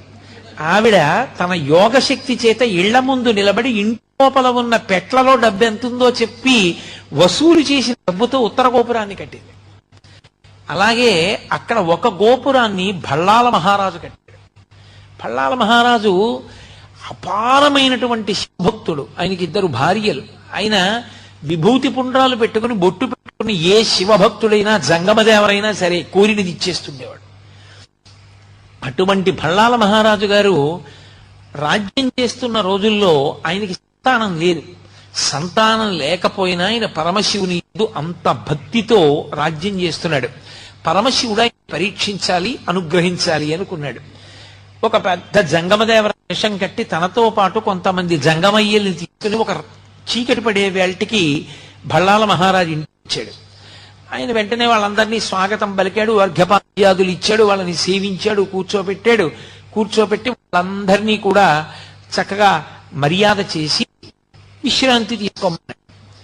ఈ పెద్ద జంగమదేవరు అన్నాడు, నాతో వచ్చిన జంగమయ్యలకి నాకు దేవదాసీల్ని అన్నాడు. దేవదాసీల్ని తీసుకొచ్చి జంగమయ్యలందరికీ ఇచ్చారు. ఒక్క పెద్ద జంగమదేవరికి మాత్రం దేవదాసి లేదు. అయ్యో, ఈయనకొక్కడికి దేవదాసిని ఇవ్వలేని బాధపడినటువంటి రాజు తల పట్టుకుని కూర్చుంటే ఆయన 2వ భార్య పేరు చెల్లమ్మ. ఆవిడ వచ్చింది, ప్రభు మీరు చింతపడకండి, శివసేవలో లోపం రాకూడదు, నేను దేవదాసిగా ఆయన దగ్గరికి వెడతానంది. వెళ్ళమన్నాడు మహారాజు. ఆవిడ ఆ పెద్ద జంగమయ్య పడుకున్నటువంటి గదిలోకి వెళ్ళి ఆయన నిద్రపోతున్నట్టు నటిస్తున్నాడు. ఆయన నిద్ర లేపడానికి ముట్టుకుందిలాగా. ముట్టుకోగా పసిపిల్లవాడైపోయి ఏడిచాడు. అరే పిల్లవాడైపోయాడు, చేతుల్లో పట్టుని రాజు దగ్గరికి తీసుకొచ్చింది. మహారాజా, పెద్ద జంగమదేవర పిల్లవాడైపోయాడు, ఇదిగో తీసుకొచ్చాను, పరమేశ్వరుడే అనుగ్రహించాడు, మనకి కొడుకు అని ఇచ్చింది. రాజు ఆ పిల్లాడిని ముట్టుకోగానే పిల్లవాడు అంతర్ధానం అయిపోయాడు. అంతర్ధానం అయిపోయి కొడుకులు లేరు అని వగచావు కాబట్టి నీకు నేనే కొడుకునవుతున్నాను. నేనే కొడుకునై నీ శ్రాద్ధ కర్మ నేనే చేస్తాను ప్రతి సంవత్సరం. నీ శరీరం పడిపోయినప్పుడు నీకు సంస్కారం నేనే చేస్తానన్నాడు. ఇప్పటికి దాదాపు 6 నుంచి 700 సంవత్సరములైంది. ఇప్పటికీ భళ్ళాల మహారాజు గారు చనిపోయిన రోజున అరుణాచల క్షేత్రంలో శివలింగం దగ్గరికి వచ్చి పత్రిక చదువుతారు. భళ్ళాల మహారాజు గారు ఫలానా రోజున ఫలానా తిథిలో ఫలానా నక్షత్రంలో శరీరం విడిచిపెట్టాడు అని. వెంటనే దేవాలయం మూసేస్తారు. పరమశివుడు ఉత్సవమూర్తి పల్లకీలో పల్లికొండ పట్టు అని అక్కడికి దగ్గర, అక్కడే రాజధానిగా పరిపాలన చేసేవాడు. ఆ పల్లికొండ పట్టు వెళ్తుంది పల్లకి. వెళ్ళి స్నానం చేస్తాడు పరమశివుడు. అంటే ఉత్సవమూర్తి స్నానం చేస్తుంది. స్నానం చేసి పీటల మీద పరమశివుడు అపితకుచాంబ ఉండి భళ్ళాల మహారాజు గారికి తద్దినం పెట్టి మళ్ళీ ఏట్లో స్నానం చేసి అరుణాచల దేవాలయంలోకి వెళ్ళి అప్పుడు ఆయనకి అభిషేకం అయిన తర్వాత మళ్ళీ తలుపులు తీసి దర్శిస్తారు. 6 నుంచి 7 శతాబ్దములుగా పరమశివుడే తన భక్తుడికి తద్దినం పెడుతున్న ఏకైక క్షేత్రం అరుణాచల క్షేత్రం. ఆ క్షేత్రంలో ఆ భళ్ళాల మహారాజు గారు కట్టించినటువంటి గోపురము ఒక గోపురం. ఆ గోపురానికి కిలి గోపురం అని పిలుస్తారు. మీరు లోపలప్పుడు మనకి సుబ్రహ్మణ్య దేవాలయం కనపడుతుంది. మీరు ఆ సుబ్రహ్మణ్య దేవాలయం మీద తల ఎత్తి చూస్తే కొన్ని బొమ్మలు కనపడతాయి. బొమ్మల్ని బట్టి తెలుస్తుంది మనకు, అక్కడ ఒక కథ తెలుస్తుంది. ప్రౌఢదేవరాయలు అని ఒక రాజు. ఆ ప్రౌఢదేవరాయ దగ్గర అరుణగిరినాథర్ అనబడేటటువంటి ఒక వ్యక్తి మంచి ఆస్థాన కవిగా ఉండేవాడు. ఆయన దగ్గర అంతకుముందే ప్రౌఢదేవరాయల వారి దగ్గర సంబంధం అని ఒక కవి ఆస్థాన కవి. కానీ ఈ అరుణగిరినాథర్ తర్వాత ఆస్థాన కవి. అది కూడా ఎందుకు అవ్వవలసి వచ్చింది అంటే అరుణగిరినాథర్ యొక్క తల్లి చాలా చిన్న వయస్సులోనే, అరుణగిరినాథర్ చాలా చిన్న పిల్లవాడిగా ఉన్నప్పుడే శరీరం విడిచిపెట్టేసింది. అంతకు ముందే తండ్రి చనిపోయాడు. ఆవిడ శరీరం వదిలిపెడుతూ ఈ పిల్లవాడిని రక్షించమని అక్కగారికి అప్పచెప్పింది. అక్కగారి పేరు ఆది. ఆ ఆది అనబడే అక్కగారు ఈ అరుణగిరినాథర్ని పెంచి పెద్ద చేసింది. ఈ గిరినాథరు దుర్వ్యసనపరుడై స్త్రీలోలుడై స్వేచ్ఛగా తిరుగుతుండేవాడు. ఒకనాడు అక్కగారు చాలా బాధపడి నింద చేసింది. అతనికి వైరాగ్యం కలిగి ఇన్ని తప్పులు చేశాను, నేను ఇక బతకకూడదని ఈ భల్లాల మహారాజు గారు కట్టించిన గోపురం ఎక్కి చచ్చిపోతానని అక్కడి నుంచి కింద పడ్డాడు. కింద పడుతుంటే లోపల సుబ్రహ్మణ్య దేవాలయంలో ఉన్న సుబ్రహ్మణ్యుడు బయటికి వచ్చి చేతులు పట్టుకున్నాడు. సుబ్రహ్మణ్యేశ్వర స్వామి వారి యొక్క స్పర్శ తగలగానే అతనిలో కవిత్వం పెళ్ళుబుకి మహాభక్తుడయ్యాడు. కంగానుభూతి అని చెప్పి ఆయన అద్భుతమైనటువంటి సుబ్రహ్మణ్య గీతములను రచన చేశాడు. సుబ్రహ్మణ్య తత్వం మీద రచన చేశాడు. ఆయనే ఆ కాలంలో ప్రౌఢదేవరాయల వారి ఆస్థాన కవి సంబంధం. అరుణగిరినాథర్ యొక్క గొప్పతనాన్ని తెలుసుకుని రాజు ఆ ఆస్థాన కవి సంబంధాన్ని తీసి అరుణగిరినాథర్కి ఆస్థాన కవి పదవినిచ్చాడు. ఈయన ఆస్థాన కవి ఉంటూ సుబ్రహ్మణ్యుణ్ణి సేవించాలనేటటువంటి తాపత్రయంతో తెచ్చిన పువ్వులతో సంతోషపడక పరకాయ ప్రవేశ విద్య తెచ్చుకుని తన శరీరాన్ని అరుణాచల దేవాలయంలో ఒక మూల ఎవరికీ కనపడకుండా విడిచిపెట్టి చిలుకలోకి ప్రవేశించి పక్కన ఉన్నటువంటి వనాల్లో వెళ్లి పారిజాత పుష్పాలు వచ్చి సుబ్రహ్మణ్యుణ్ణి సేవిస్తుండేవాడు. ఇది పెట్టాడు సంబంధం. ఇతను శరీరాన్ని వదిలి చిలుక శరీరంలోకి వెడుతూ ఉంటాడు. నా ఆస్థాన పదవి ఇతని వల్లే పోయింది, ఇతనికి మళ్ళీ శరీరం లేకుండా చెయ్యాలని ఆ అరుణగిరినాథర్ శరీరాన్ని విడిచిపెట్టి చిలుక శరీరంలోకి ప్రవేశించగానే ఆ అరుణగిరినాథర్ యొక్క శరీరాన్ని కాల్చేశాడు. అయిపోయింది. ఆయనకి శరీరం లేదు. లేకపోవడం వల్ల చిలుక రూపంలోనే ఆ గోపురంలో కూర్చొని సుబ్రహ్మణ్యేశ్వర స్వామి వారి మీద ఇప్పటికీ పాటలు పాడతారు. ఆయన చిలుక రూపంలో పాట పాడే గోపురం కాబట్టి ఆ గోపురానికి కిలిగోపురం అని పేరు. అందుకని కిలిగోపురం అని పిలుస్తారు దాన్ని. ఇప్పటికీ చిలుక బొమ్మ ఉంటుంది దాని మీద. కాబట్టి దానికి కారణం ఆ పాతాళలింగం కింద ఒక సిద్ధుడి సమాధి ఉంది. ఆ సిద్ధుడి సమాధి మీద శివలింగం పెట్టారు. శివలింగం పెడితే అధిష్టానం అంటారు, తులసికోట పెడితే బృందావనం అంటారు. రెండే, ఇక మూడవది పెట్టరు. కాబట్టి అక్కడ శివలింగం పెట్టారు అధిష్టానం, అది పాతాళలింగం. అది లోపలికి గుహలో ఉంటుంది కాబట్టి పాతాళలింగం అంటారు. పైన మంటపం ఉంటుంది. అక్కడికి ఎవ్వరు వెళ్ళేవారు కాదు. అక్కడికి భగవాన్ రమణులు వెళ్ళి తపస్సు చేశారు. ఆ పాతాళలింగం, అక్కడ ఉండేటటువంటి నటరాజస్వామి దేవాలయం, అక్కడ ఉండేటటువంటి సిద్ధిప్రదాయకుడైనటువంటి విఘ్నేశ్వరుడు, సుబ్రహ్మణ్యుడు, ఇప్పటికీ తిరుమలాంబాదేవి సముద్రము అని అక్కడి నుంచి కాలువ గుండా నీరు తీసుకొచ్చి అరుణాచల క్షేత్రం లోపల పశ్చిమ దిక్కుగా ఉండేటటువంటి సరోవరానికి శివగంగా అని పేరు. అది తిరుమలాంబా సముద్రం నుంచి ఒక కాలువ ద్వారా తీసుకొస్తారు. రెండవ పక్కన ఉండేటటువంటి తీర్థం బ్రహ్మతీర్థం. అలాగే మీకు అరుణాచలంలో ఖడ్గతీర్థం, సర్వతీర్థం, ఈశాన్య తీర్థం, అగస్త్య తీర్థం, బ్రహ్మతీర్థం, శివగంగ, యమున, ఎన్ని సరస్సులు ఉంటాయి. ప్రతి సరస్సుకి స్థల పురాణం ఉంది. ఒక్కొక్క సరస్సు ఒక్కొక్క కారణానికి వచ్చింది. అగస్త్య మహర్షి ప్రతి సంవత్సరం మార్గశీర్ష మాసంలో వస్తారట. వచ్చి తన శిష్యులతో గిరి ప్రదక్షిణం చేసి ఆ సరస్సులో స్నానం చేసి పెడతారు. ఒక్కొక్క సరస్సులో స్నానానికి ఒక్కొక్క ప్రత్యేకమైన విభూతి కలుగుతుంది. ఒక సరస్సులో స్నానం చేస్తే అపారమైన భక్తి కలుగుతుంది. ఒక సరస్సులో స్నానం చేస్తే సరస్వతి కటాక్షము కలుగుతుంది. ఒక సరస్సులో స్నానం చేస్తే పాప సంచయం అంతా కూడా దగ్ధమవుతుంది. అంత గొప్ప గొప్ప సరస్సులతో నిండి ఉంటుంది ఆ క్షేత్రం అంతా.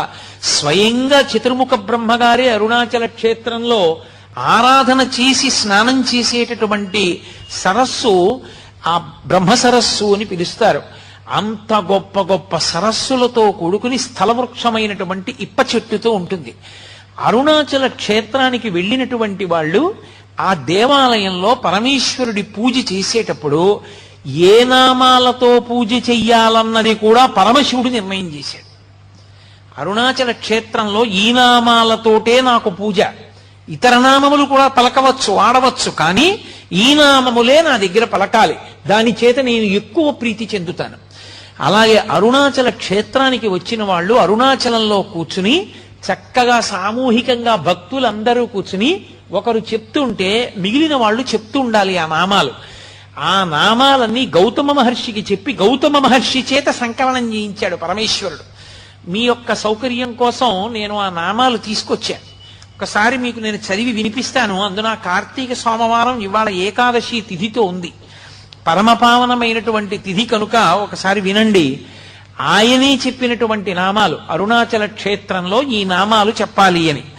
శోణాద్రీశుడు, అరుణాద్రీశుడు, దేవాధీశుడు, జనప్రియుడు, ప్రపన్న రక్షకుడు, ధీరుడు, శివుడు, సేవకవర్ధకుడు, అక్షిపేయామృతేశానుడు, స్త్రీ పుంభావ ప్రదాయకుడు, భక్త విజ్ఞప్తి సంధాత, దీనబంధ విమోచకుడు, ముఖరాంగ్రిపతి, శ్రీమంతుడు, మృరుడు, మృగమదీశ్వరుడు, భక్త ప్రేక్షణకృత్, సాక్షి, భక్త దోష నివర్తకుడు, జ్ఞాన సంబంధనాథుడు, శ్రీహాలాహల సుందరుడు, అహమైశ్వర్యదాత, స్మత్య సర్వాఘనాశకుడు, వ్యత్యస్త నృత్య ధృజధృక్, సకాంతి, నటేశ్వరుడు, సామప్రియుడు, కలిధ్వంసి, వేదమూర్తి, నిరంజనుడు, జగన్నాథుడు, మహాదేవుడు, త్రినేత్రుడు, త్రిపురాంతకుడు, భక్తాపరాధ సోఢుడు, యోగీశుడు, భోగనాయకుడు, బాలమూర్తి, క్షమారూపి, ధర్మరక్షకుడు, వృషధ్వజుడు, హరుడు, గిరీశ్వరుడు, భర్గుడు, చంద్రశేఖరావతంసకుడు, స్మరాంతకుడు, అంధకరిపుడు, సిద్ధరాజు, దిగంబరుడు, ఆరామప్రియుడు, ఈశానుడు, భస్మ రుద్రాక్షలాంఛనుడు, శ్రీపతి, శంకరుడు, స్రష్ట, సర్వ విఘ్నేశ్వరుడు, అనఘుడు, గంగాధరుడు, క్రతుధ్వంసి, విమలుడు, నాగభూషణుడు, అరుణుడు, బహురూపుడు, విరూపాక్షుడు, అక్షరాకృతి, అనాది, అంతర్హితుడు, శివకాముడు, స్వయం ప్రభువు, సచ్చిదానందరూపుడు, సర్వాత్మ, జీవధారకుడు, స్త్రీ సంగవామ సుభగుడు, విధి విహిత సుందరుడు, జ్ఞానప్రదుడు, ముక్తిదాత, భక్త వాంఛితదాయకుడు, ఆశ్చర్య వైభవుడు, కామి, నిరవధ్యుడు, నిధిప్రదుడు, శూలి, పశుపతి, శంభుడు, స్వయంభువుడు, గిరీశుడు, మృడుడు. ఇవి అరుణాచల క్షేత్రానికి వెళ్ళినటువంటి భక్తులు తప్పకుండా కూర్చుని చెప్పవలసినటువంటి నామములు. ఎవరు అరుణాచలం వచ్చి ఈ నామములు అరుణాచల క్షేత్రంలో పలుకుతారో, ఎవరు ఈ నామములతో శివలింగానికి పూజ చేసుకుంటారో అటువంటి వారందరికీ కూడా నా యొక్క అనుగ్రహం విశేషంగా కలుగుతుంది అన్నాడు. అరుణాచల క్షేత్రానికి ఉండేటటువంటి మహాత్మ్యం ఏమిటో తెలుసా? అతి ప్రాచీనమై పరమేశ్వరుడు స్వయంభూగా 3 రూపాలతో వెలిసినటువంటి క్షేత్రమైన కారణం చేత అరుణాచలంలో మీరు ఎంత చిన్న పుణ్యకార్యం చెయ్యండి, అది తీవ్ర స్థాయిలో ఫలితాన్ని ఇస్తుంది. సామాన్యమైన ఫలితం కాదు. అది ఏదో పుణ్యంగా మారి వచ్చే జన్మలో మీరు సార్వభౌముడవడం, ఏదో పుణ్యంగా మారి వచ్చే జన్మలో ఐశ్వర్యవంతుడవడం కాదు. అరుణాచలంలో చేసినటువంటి పుణ్యకార్యము పునరావృత్తి రాహిత్యమునకు తీసుకెళ్తుంది. దానికి స్కాంద పురాణంలో కొన్ని విశేషాలు చెప్తారు. అరుణాచలం కొండ మీద ఒకానొకప్పుడు ఒక సాలెపురుగు గూడు కట్టింది. గూడు కడితే లేత సూర్యకిరణాలు పడ్డాయి. పడి అది విశేషమైన కాంతితో మెరిసింది. ఆ మెరుపు కొండ మీద పడింది. కొండ స్థూల శివుడు, అది శివుడే. శివుడి శరీరం మీద కాంతి పడేటట్టుగా మెరుపులతో కూడినటువంటి బట్ట శివలింగానికి కట్టిన పుణ్యం ఇచ్చి సాలెపురుగుకి మోక్షం ఇచ్చాడు. అలాగే అక్కడ ఒక ఏనుగు కొండలలోకి ప్రవేశించింది. ప్రవేశించి తన మదజలధారల చేత ఆకులను తడిపింది. ఆ ఆకులు తడిసి ఆ బొట్లు శివలింగం మీద పడ్డాయి. శివలింగం మీద అభిషేకం చేసిందన్న పుణ్యం ఇచ్చి ఏనుక్కి పునరావృత్తి రాహిత్యం ఇచ్చాడు. అలాగే ఒక ఎలుక అరుణాచల పర్వతంలోకి దూరింది. దూరి అది తవ్వింది. తవ్వితే దాని లోపల ఉన్నటువంటి ఆ రాళ్ల మీద సూర్యకిరణాలు పడ్డాయి. మణులు ప్రకాశించినట్టుగా ప్రకాశించేవి. ఆ ప్రకాశించిన కాంతులు పడిన కారణం చేత మణుల చేత దీప శోభని వెలిగింపచేసింది అని ఆ ఎలుక మళ్ళీ పుట్టవలసిన అవసరం లేని స్థితిని పొందింది. ఒక చిలుక అరుణాచల పర్వతం మీద ఎగురుతున్నప్పుడు దాని యొక్క రెక్కల కదలికలకి ధూళికణములు తొలగించబడ్డాయి. అరుణాచల పర్వతాన్ని శుభ్రం చేసింది అని చెప్పి దానికి ధూళి ఎగిరింది కాబట్టి అది దేవాలయాన్ని తుడిచింది అని మోక్షం ఇచ్చారు. నేను మీకు కొన్ని ఉదాహరణలే చూపించగలను, అన్నీ చూపించడం సాధ్యమయ్యే విషయం కాదు. అరుణాచలంలో చేసినటువంటి కించిత్ పుణ్యం కూడా మళ్ళీ ఏదో వచ్చే జన్మలో పుట్టి అనుభవించడానికి పనికొచ్చే పుణ్యంగా మారడం కాదు, ఇక మళ్ళీ పుట్టవలసిన అవసరం లేనంత గొప్ప జ్ఞానాన్ని ఇవ్వగలిగినటువంటి క్షేత్రం. అందుకే ఆ లింగము అగ్నిలింగము అనడానికి కారణం అదే. అక్కడ ఈశ్వరుడు అసుతోషుడు అని పేరు ఆయనకి. అసుతోషుడు అంటే విపరీతంగా సంతోషిస్తాడు. ఎందుకంత సంతోషం అంటే మీరు చెప్పలేరు, దానికి కారణం ఉండదు. నాకు ఆ మాట అన్నప్పుడు ఒకటి ఆ జ్ఞాపకం వస్తుంటుంది. నేను చాలా సంతోషం అంటుంటాను, అందులో నాకు ఈ చాలా సంతోషం అన్న మాట ఎక్కువ అనడం ఎప్పుడు అలవాటు అంటే ఫోన్ మాట్లాడుతున్నప్పుడు ఆ మాట అంటుంటాను. ఎవరైనా నేను చెప్తుంటే చాలా సంతోషం చాలా సంతోషం అంట. నన్ను ఎప్పుడు ఎవరు అడగలేదు. నన్ను ఒకసారి ఒక పిల్ల అడిగింది, అవతల ఫోన్లో మాట్లాడుతోంది. నేను తాతగారు రోజు స్కూల్కి వెడుతున్నాను, చాలా సంతోషం అమ్మా అన్నాను. బాగా చదువుకుంటున్నాను తాతగారు, చాలా సంతోషం అమ్మా అన్నాను. తాతగారండి అమ్మ చెప్పిన మాట వింటున్నాను, చాలా సంతోషం అమ్మా అన్నాను. తాతగారు మళ్ళీ మీరు వచ్చినప్పుడు మా ఇంటికి వస్తే మనం కలిసి ఆడుకుందాం తాతగారు అంది. చాలా సంతోషం అమ్మా అన్నాను. అన్నింటికీ అంత సంతోషం ఎందుకు తాతగారు అంది. అది ఇప్పుడు నేను తెల్లబోయాను, నిజమే ఇదేంటి అన్నిటికీ అంత సంతోషం ఏమిటి నాకు అని. అంటే చాలా సంతోషం అనడం నాకు అలవాటు అయిపోయింది. చాలా సంతోషం అని నోటి మాటగా అంటాను నేను. ప్రతి చిన్నదానికి నిజంగా సంతోషపడిపోయి అనుగ్రహిస్తాడు అశుతోషుడైన పరమేశ్వరుడు. ఆ అశుతోష తత్వము పూర్ణముగా ప్రకాశిస్తుంది అరుణాచల క్షేత్రంలో. అందుకే అక్కడ చేసిన ఏ చిన్న పుణ్యకార్యమైనా అపారమైనటువంటి ఫలితాన్ని తీసుకొచ్చి సంక్రమింపచేస్తుంది. ఇప్పటికీ అరుణాచల క్షేత్రానికి దేవతలు, గంధర్వులు, యక్షులు, గంధర్వులు, కిన్నెరులు, కింపురుషులు వచ్చి పరమశివుణ్ణి సేవించి వెడుతుంటారు. భగవాన్ రమణుల దగ్గరికి శ్రీమతి తల్యార్ ఖాన్ అని ఒక ఆవిడను, పశ్చిమ దేశాల నుంచి వచ్చినటువంటి సాధకురాలు అరుణ అని ఒక ఆవిడ, ఇద్దరు ఉండేవారు. వాళ్ళిద్దరూ ఒకప్పుడు అరుణాచలం కొండ ఎక్కి కొండ మీద పడుకున్నారు. పడుకోవడం అంటే కొండ మీద ధ్యానం చేస్తున్నారు. వాళ్ళకి ధ్యానం చేస్తూ ఉండగా అద్భుతమైన సంగీతం వినపడింది. అందులో ఈ శ్రీమతి తల్యార్ ఖాన్ ఆవిడే పాతాళలింగ దేవాలయాన్ని అంతటినీ కూడా పునర్నిర్మాణం చేసింది.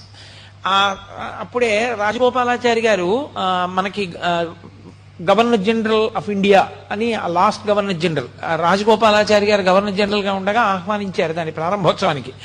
ఆయన వచ్చి రమణుల గురించి ప్రసంగం చేసి రమణాశ్రమానికి వెళ్లే సమయం లేక వెళ్ళిపోతే గవర్నర్ గారు వెళ్ళారు. మీరు ఇప్పటికీ అవన్నీ రమణాశ్రమ లేఖల్లో చదవచ్చు, సూర్యనాగమ్మ గారి లేఖల్లో. కాబట్టి ఆ పాతాళలింగం దగ్గర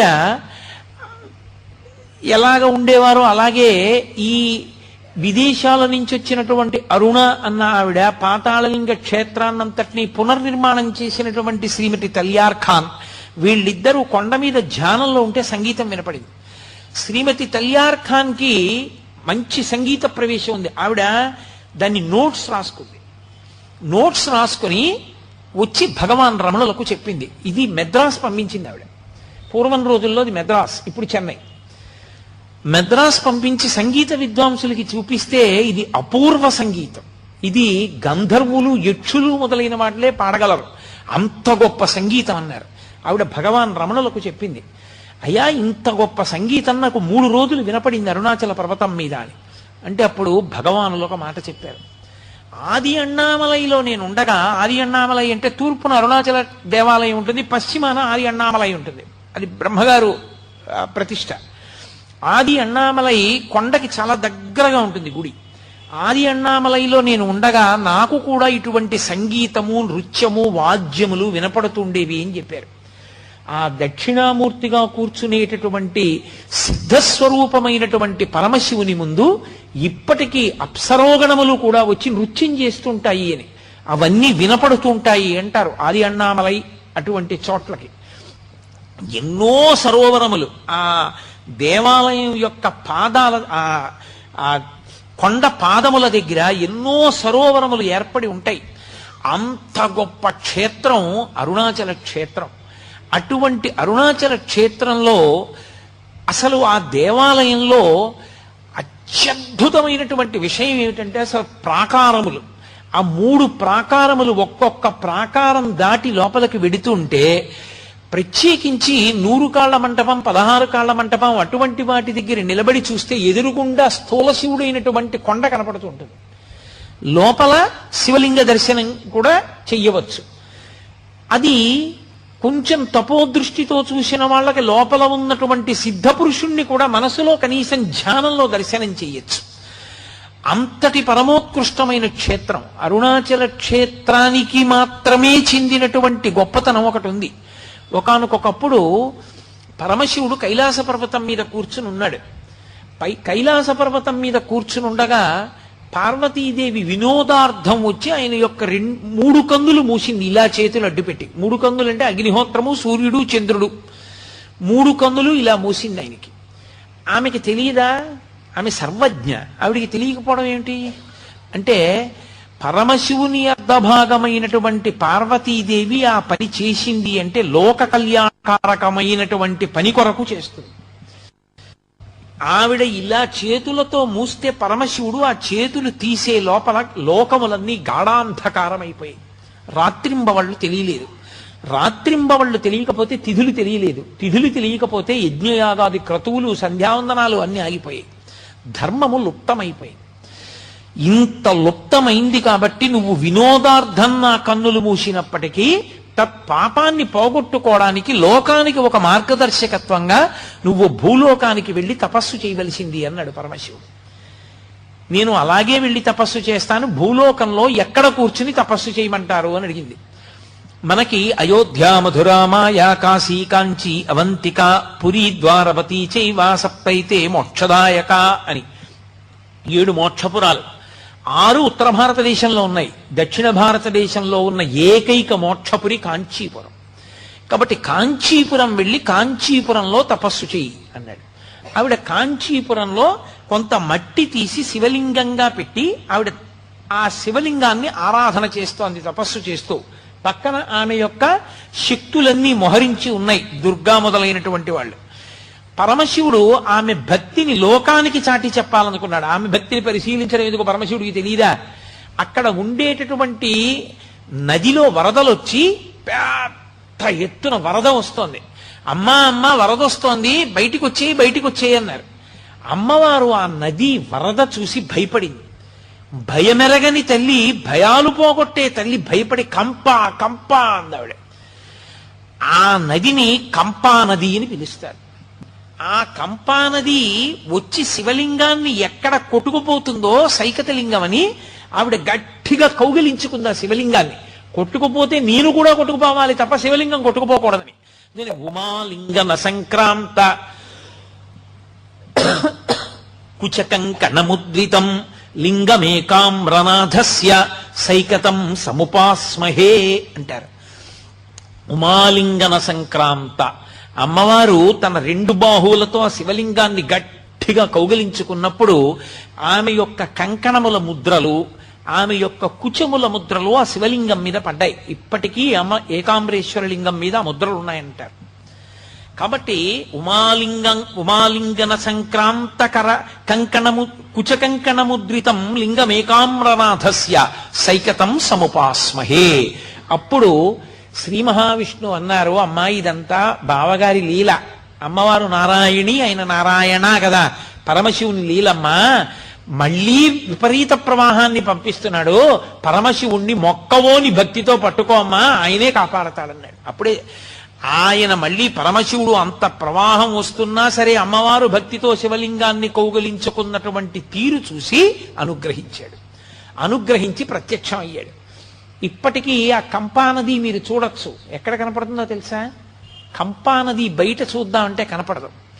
కంపానది కాంచీపురంలో చూడాలి అంటే మీకు ఏకాంబరేశ్వరుడు ఆ మామిడి చెట్టు ఉంటుంది, ఆ మామిడి చెట్టు వెనక పరమాచార్య స్వామి వారికి ఆ సహస్రచంద్ర దర్శనోత్సవం సమయంలో ఆయన ఏ సహస్రలింగానికి వెండి పట్టలు పెట్టి పూజ చేశారో ఆ సహస్రలింగాన్ని దగ్గరికి వెడుతున్నటువంటి దారిలో నీరు కొద్దిగా పైకి ఉబుకుతూ ఉంటుంది.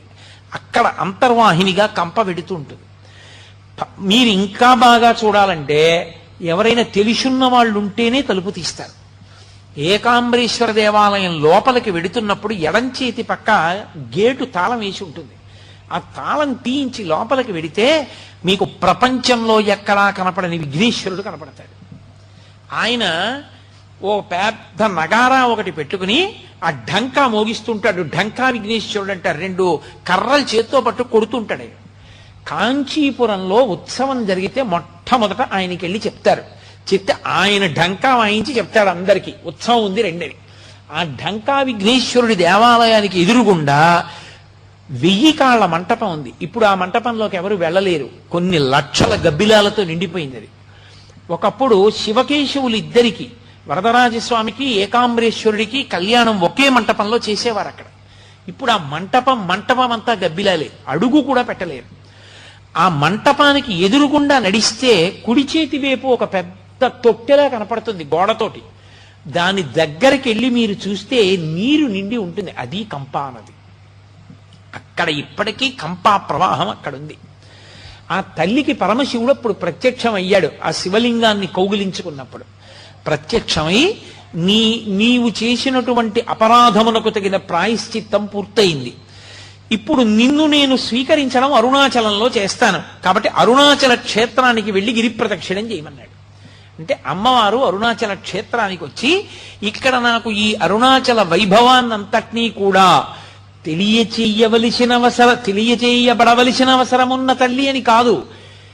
వినడం సంతోషం పిల్లల దగ్గర, చెప్పగలిగిన సమర్థుడెవరని చూసింది. గౌతమ మహర్షి, ఇంకెవరు అంతటి శివభక్తుడు.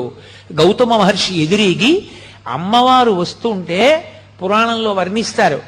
అమ్మవారి శరీరంలోంచి మరకతమణి కాంతులు వచ్చేయట. నల్లగా ఉంటుంది కదా తల్లి, మరకతమణి కాంతులు వస్తుంటే గౌతమ మహర్షి ఎదురేగి అమ్మవారిని తీసుకొచ్చి కూర్చోపెట్టి అరుణాచల వైభవం అంతటినీ చెప్పాడు.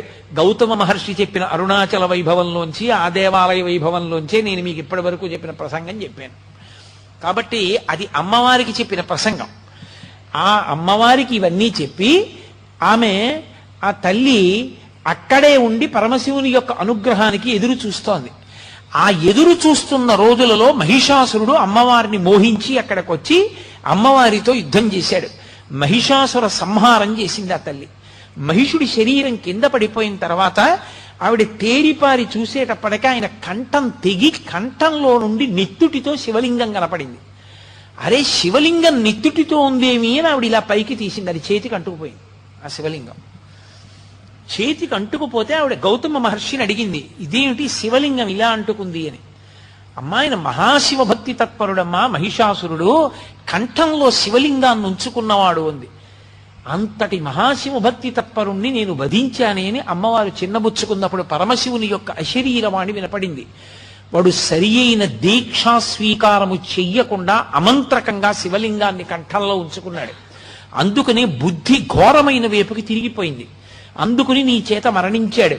నీ చేత అంటుకున్న శివలింగం ఊడి కింద పడాలి అంటే నువ్వు ఒక పరమోత్కృష్టమైన తీర్థమునందు స్నానం చేయాలి. ఆ శివలింగం ఊడి పడిపోతుంది. పడిపోయినప్పుడు దాన్ని అక్కడ ప్రతిష్ఠ చేయమన్నారు. అప్పుడు గౌతమ మహర్షి అన్నారు, అమ్మా, నీకు ఇంకొక తీర్థం ఎందుకమ్మా? ఏ చేత్తో ఇంకొక చేత్తో కత్తి పట్టుకున్నావో ఆ చేతితో నీ ఎదురుగుండా ఉండేటటువంటి శిల మీద ప్రహారం చెయ్యి అన్నారు. ఆమె తన చేతిలో ఉన్న కత్తి తీసి ఎదురుగుండా ఉన్నటువంటి శిల మీద ప్రహారం చేసింది. ఆ శిల బద్దలై అందులోంచి గంగ పుట్టింది. దాన్నే ఖడ్గతీర్థము అంటారు. ఆ ఖడ్గతీర్థంలో స్నానం చేస్తే సమస్త పాపములు ఉపశమిస్తాయి. నా ప్రసంగాలు అయిపోయే లోపల కావాలంటే మీకు నేను ఆ ఫోటోలన్నీ చూపించగలను. అరుణాచలం వెడితే కదా అవన్నీ చూపించగలగడం. ఇక్కడ నేను చూపించగలిగింది ఫోటోలోటే చూపించగలను. కాబట్టి ఆ ఖడ్గతీర్థంలో స్నానం చేస్తే శివలింగం ఊడి పడిపోతే అప్పుడు ఆ శివలింగాన్ని ఆవిడ ప్రతిష్ఠ చేసింది. ఇప్పటికీ ఉన్నాయి అరుణాచలంలో. అవన్నీ దర్శనం చేయాలనుకున్న వాళ్ళు అవన్నీ దర్శనం చేయొచ్చు. పచ్చయ్యమ్మన్ కోవెల్ అంటారు.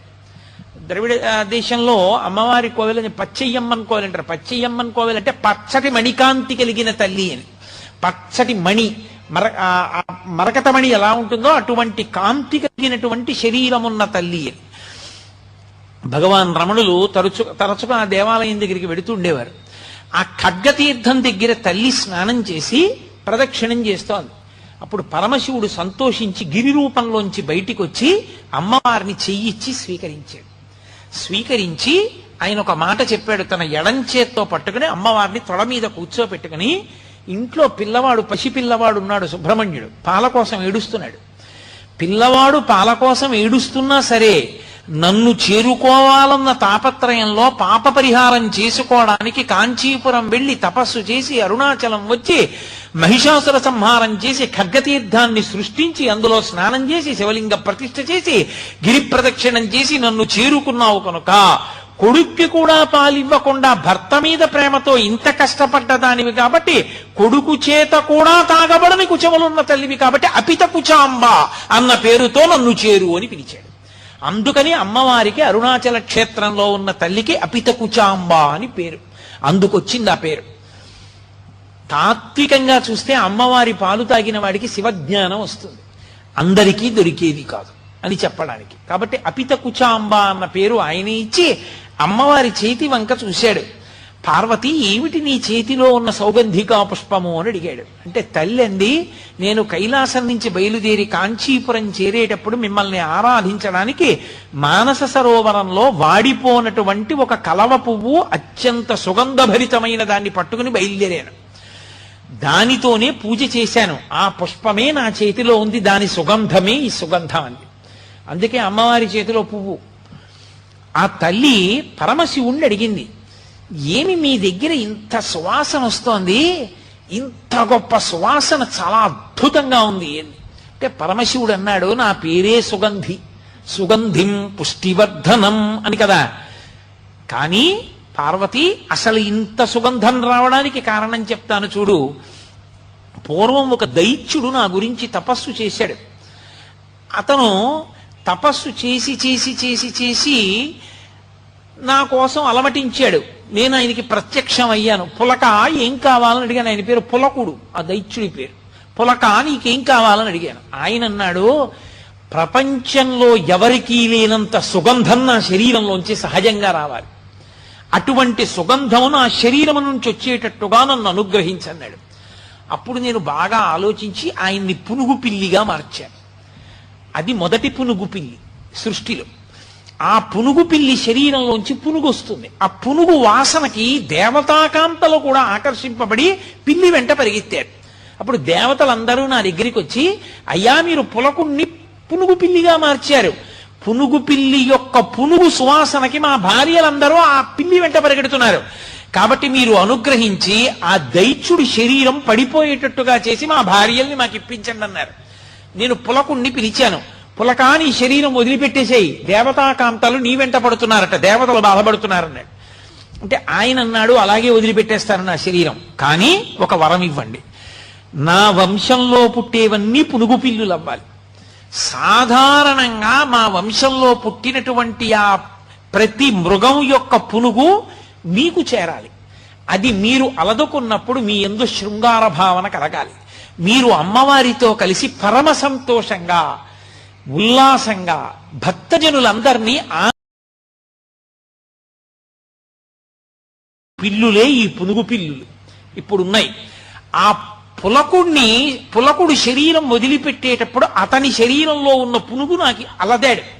ఆ పునుగు వాసన ఇది పార్వతి, అందుకునంత సుగంధభరితంగా ఉన్నాను ఇక్కడ నేను అన్నాడు. అంటే పార్వతీదేవంది, తత్వతః మీది చాలా గొప్ప రూపం. మీరు పైకి చూడడానికి ఏమిటి అలా వేసుకుంటాడాయన అనిపిస్తుంది, కానీ పునుకల పేరు కంఠమున భూరి భుజంగము భూషణంబుగా అనయము భస్మధారణము ఎద్రి నివాసము మీరు విల్లుగా అనుబుగ దంతి చర్మమును హస్తములందు కపాల శూలముల్ పడిబడి దాల్తు శంకర కృపావరు రూపమును ఆశ్రయించదన్. ఆయన మెడలో పెద్ద పావుని వేసుకుంటాడు, ఓ కపాలమాల వేసుకుంటాడు, ఏదో ఒళ్ళంతా శవ విభూతి అలదుకుంటాడు. అదంతా తత్వతః చాలా చాలా గొప్ప విషయాలు. అవన్నీ ఏవో పనికి మారిన విషయాలని మీరు అనుకోకూడదు. అంత గొప్ప శక్తి కలిగినటువంటి పరమేశ్వరుడు పునుకులమాల వేసుకుంటాడు అంటే చేతకానివాడై కాదు. బ్రహ్మగారి పుర్రె పడిపోతే అయ్యో పాపం సృష్టి చేసినవాడు ఆయన పుర్రె కూడా పడిపోవడమా అని ఓ తడపకి గుచ్చి మెళ్ళో వేసుకున్నాడు. అలాంటి పుర్రెలమాల అంత పెద్దదైంది అంటే ఎంతమంది బ్రహ్మలు వెళ్ళిపోయారు, ఆయన మాత్రం అలాగే ఉన్నాడు. ఆయన యొక్క శాశ్వతత్వాన్ని తెలియచేస్తుంది అంతే తప్ప ఆయన ఏదో చేతకానివాడై వేసుకున్నాడని అనుకోకూడదు. అటువంటి గొప్ప స్వరూపము మీదైనా అమ్మ బాబోయ్ ఆయన పావులు వేసుకుంటారు, ఆయన శివ విభూతి రాసుకుంటారు అని లోకంలో పేరు. కాబట్టి ఒక్క అరుణాచల క్షేత్రంలో మాత్రం మీరు అలా ఉండకుండా పరమమంగళ స్వరూపంతో ఉండాలి. ఎంత పరమమంగళ స్వరూపం! లింగ పురాణంలో చెప్తారు, అప్రాకృత శరీరం తం అతిమన్మథరూపిణం ఘృతరీతి ఘనీభూతం సచ్చిదానంద విగ్రహం అని. పేరుకున్న నెయ్యి ఎంత బాగుంటుందో అలా ఆ పరమశివ స్వరూపం అంత వైభవోపేతంగా ఉంటుంది. అంత మంగళప్రదుడమైనటువంటి స్వరూపంతో ఉండాలి. నీ ఆజ్ఞ పాటించి అష్టదిక్పాలకులు కూడా నీ చుట్టూ నిన్ను సేవిస్తూ ఉండాలి. సేవిస్తూ ఎవరెవరు నీ దర్శనానికి వచ్చారో, ఎవరెవరు నీకు నమస్కరించారో వాళ్ళందరూ కూడా అనుగ్రహింపబడాలి. వాళ్లకున్నటువంటి దురితములన్నీ పోవాలి. పరమమంగళ స్వరూపంతో వెలియాలి. కోటి సూర్య ప్రతీకాశం సర్వావయవ సుందరం విచిత్రవసంచాధ నానాభూషణభూషితం అని ఆయన సుప్రసన్నం సులావణ్యం సుహాసంచ మనోహరం గౌరాభం ద్యుతి సంయుక్తం చంద్రరేఖా విభూషితం సూర్యేణ చిత్రితం మూర్ధ్ని చంద్రదండ విరాజితం గంగా చ యమునా చైవ విధర్తు స్మనుచామరే అని వ్యాస భగవానుడు శివమహాపురాణంలో వర్ణించినట్టు ఒక అతిమంగళ స్వరూపం అంటారు దాన్ని. అసలు శివుని యొక్క యథార్థ స్వరూపం అలా ఉంటుంది. అందులో ఆయన అలా ఉన్నప్పుడు కోటి సూర్య ప్రతీకాశం, కోటి సూర్యులు ఒక్కసారి ఉదయిస్తే ఎంత కాంతి ఉంటుందో అంత గొప్ప కాంతితో నువ్వు వెలియాలి. కాబట్టి కోటి సూర్య ప్రతీకాశం సర్వావయవ సుందరం. ఏ అవయవం వంక చూసినా కన్ను తిప్పుకోవడానికి వీలుండకూడదు, అంత సుందర రూపంతో సుందర శివుడిగా వెలియాలి నువ్వు. కాబట్టి సర్వావయవ సుందరం. దానితో పాటుగా విచిత్ర వసనంచాధ. ఆ గజాసురుడికి మాటిచ్చాడని ఏనుగు తోలు కట్టుకుంటాడు. ఇక్కడ నువ్వు ఏనుగు తోలు కట్టుకోకూడదు, చీనాంబరములు మంచి పట్టుపుట్టాన్ని కట్టుకోవాలి. విచిత్ర వసనంచాధ నానాభూషణ భూషితం. అద్భుతమైనటువంటి అలంకారములన్నీ చేసుకోవాలి. దానితో పాటుగా సుప్రసన్నం సులావణ్యం సుహాసంచ మనోహరం. అతి ప్రసన్నమైనటువంటి స్వరూపంతో ఉండాలి. ఎవరైనా వచ్చి నీ కాళ్ళ మీద పడిపోవచ్చు, అంత ప్రసన్నుడవై ఉండాలి, అంత సులభుడవై ఉండాలి. సుప్రసన్నం సులావణ్యం సుహాసంచ మనోహరం. మంచి చిరునవ్వు నవ్వుతూ ఉండాలి. నీనో నువ్వు రమిస్తూ కన్నులు మూసుకుని అరమోడ్పు కన్నులతో ఉండకూడదు, కన్నులు తెరిచి నవ్వుతూ ఉండాలి. సుహాసంచ మనోహరం. చూడగానే అవతల వారి మనస్సు హరింపబడాలి. సుహాసంచ మనోహరం. గౌరాభం. తెలుపు ఎరుపు పసుపులు కలిసిన కాంతితో ఉండాలి. ద్యుతి సంయుక్తం. నీలోంచి మంచి కాంతి ప్రసరిస్తూ ఉండాలి. గౌరాభం ద్యుతి సంయుక్తం. చంద్రరేఖా విభూషితం.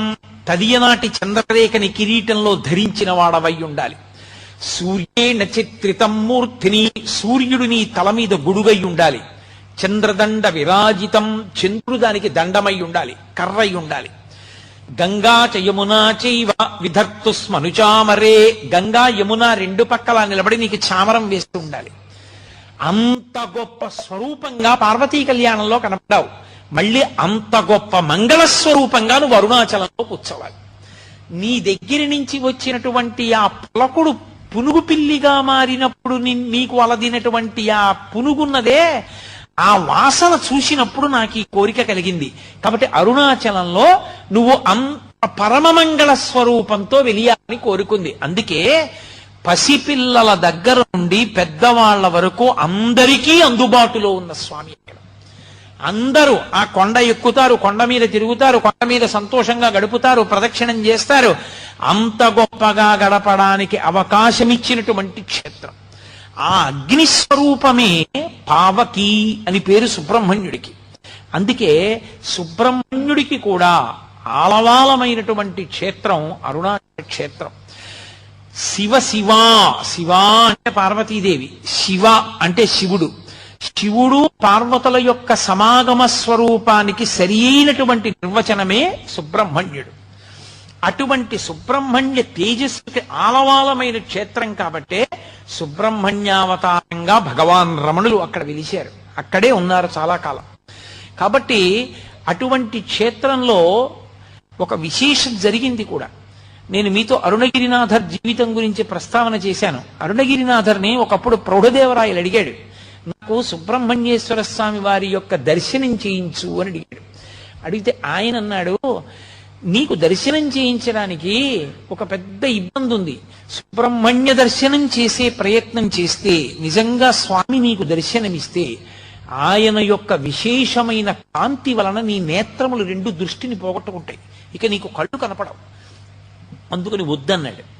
అంటే ఆయన అన్నాడు, కళ్ళు పోయినా పర్వాలేదు, నాకు సుబ్రహ్మణ్య దర్శనం చేయించన్నాడు. సరే, ఇద్దరూ కలిసి దేవాలయంలోకి వెళ్ళారు, అరుణాచలేశ్వర దేవాలయంలోకి. సుబ్రహ్మణ్యేశ్వర స్వామి ముందు నుంచి అరుణగిరినాథర్ స్తోత్రం చేశాడు. సుబ్రహ్మణ్యుడు ప్రౌఢదేవరాయల వారికి ఎదురుగుండా ఉన్న స్తంభంలోంచి ప్రత్యక్షమై ప్రకాశించాడు. ఆయన కనపడగానే ప్రౌఢదేవరాయల వారి రెండు కళ్ళు పోయి, కళ్ళు పోగానే మళ్ళీ అరుణగిరినాథర్కి బాధ కలిగి, అయ్యో రాజు కళ్ళు పోయాయని మళ్ళీ సుబ్రహ్మణ్యుడిని ప్రార్థించాడు కళ్ళిమ్మని. మళ్ళీ సుబ్రహ్మణ్యుడు ప్రౌఢదేవరాయల వారికి కళ్ళిచ్చేశాడు. అందుకే ఇప్పటికీ కూడా ఈ కథ జరిగినటువంటిది, ఈ వైభవం జరిగినటువంటిది కాబట్టి ఆ క్షేత్రంలో సుబ్రహ్మణ్య దేవాలయాన్ని ప్రత్యేకంగా ఒక పేరుతో పిలుస్తారు. తిరు కంబత్తి నాయలార్ దేవాలయము అని పిలుస్తారు దాన్ని. ప్రౌఢదేవరాయల వారికి తన దర్శనమిచ్చి కళ్ళు పోతే మళ్ళీ కళ్ళిచ్చినటువంటి క్షేత్రం కాబట్టి అంత గొప్పగా అమ్మవారి కోరిక తీర్చడానికి పరమమంగళప్రదమైన స్వరూపంతో పరమశివుడు వెలిసినటువంటి క్షేత్రం సుబ్రహ్మణ్యేశ్వర స్వామి వారు వెలిసినటువంటి క్షేత్రం. ఆ క్షేత్రంలో మీతో నేను భళ్ళాల మహారాజు గారికి పరమేశ్వరుడు ఎంత అనుగ్రహాన్ని కురిపించాడో మనవి చేశాను. ఆ తరువాతి కాలంలో, ఈ మధ్య కాలంలో జరిగినటువంటి సంఘటనగా చెప్తారు పెద్దలు. ఒక గొప్ప ఐశ్వర్యవంతురాలు ఒంటి నిండా నగలు పెట్టుకుని తిరువణ్ణామలై అంటారు అరుణాచలాన్ని. తిరువణ్ణామలైలో ఒక పెళ్లికి వెళ్ళడం కోసమని రైల్వే స్టేషన్లో దిగింది. బాగా చీకటి పడిపోయింది అప్పటికే రాత్రి. ఆమె ఒక జట్కా మాట్లాడుకుని ఆ చిరునామా చెప్పి నా ఇంటికి తీసుకెళ్ళమని అడిగింది. ఆ జట్కా బండివాడు ఈమె ఎక్కినటువంటి బండిని అరుణాచలం అరణ్యం ఆ కొండ మొదట్లోకి తీసుకుపోతున్నాడు. ఆవిడికి అర్థమైంది, నన్ను దోచుకోవడానికి తీసుకెళ్తున్నాడని. ఆమె గట్టిగా అరిచింది, ఎక్కడికి తీసుకెళ్తున్నాడు, నోరు మొయ్యి, నోరెత్తే చంపేస్తానన్నాడు. ఆమెకి చేసేది ఏమీ లేక భయపడిపోయి నిశ్శబ్దంగా కూర్చుని ఆ చీకట్లో తనని రక్షించే వాళ్ళు లేరని ఆ పొదల్లో చెట్ల మధ్య నుంచి జట్కా వెళ్ళిపోతుంటే ఆమె అరుణాచల శివ, అరుణాచల శివ, అరుణాచల శివ అని మనసులో స్మరించింది. అకస్మాత్తుగా అక్కడికి 4 పోలీస్ కానిస్టేబుల్స్ వచ్చారు. మేము ఇక్కడ బీట్ తిరుగుతున్నాం, ఈ జట్కా ఈ లోపలికి ఎందుకు వచ్చింది, ఇంత లోపలికి అరణ్యంలోకి ఎందుకు తీసుకొచ్చామని అడిగారు. వాడు భయపడిపోయాడు.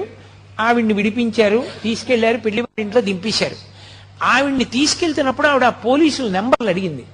నెంబర్లు అడిగి వాళ్ళ ఇంటికి వెళ్ళి పెళ్లి అయిపోయిన తర్వాత, నేను అంత కష్టంలో ఉంటే నా ఒంటి మీద అన్ని నగలున్నా వాళ్ళు నన్ను సురక్షితంగా చేర్చేశారు, కాబట్టి ఆ 4 పోలీసులకి మీరు ఏదైనా క్యాష్ అవార్డు ఇవ్వవలసింది అని ఆ పోలీసు నెంబర్స్ ఇస్తూ ఆవిడ కొంత పైకాన్ని కూడా ప్రభుత్వానికి పంపితే అసలు తమిళనాడు గవర్నమెంట్ సర్వీస్ లో ఆ నెంబర్లతో ఉన్న పోలీసులు లేరు అని తెలిసి, అరుణాచలేశ్వరుడే ఆ తల్లిని ఆ రూపంతో ఆదుకున్నాడు.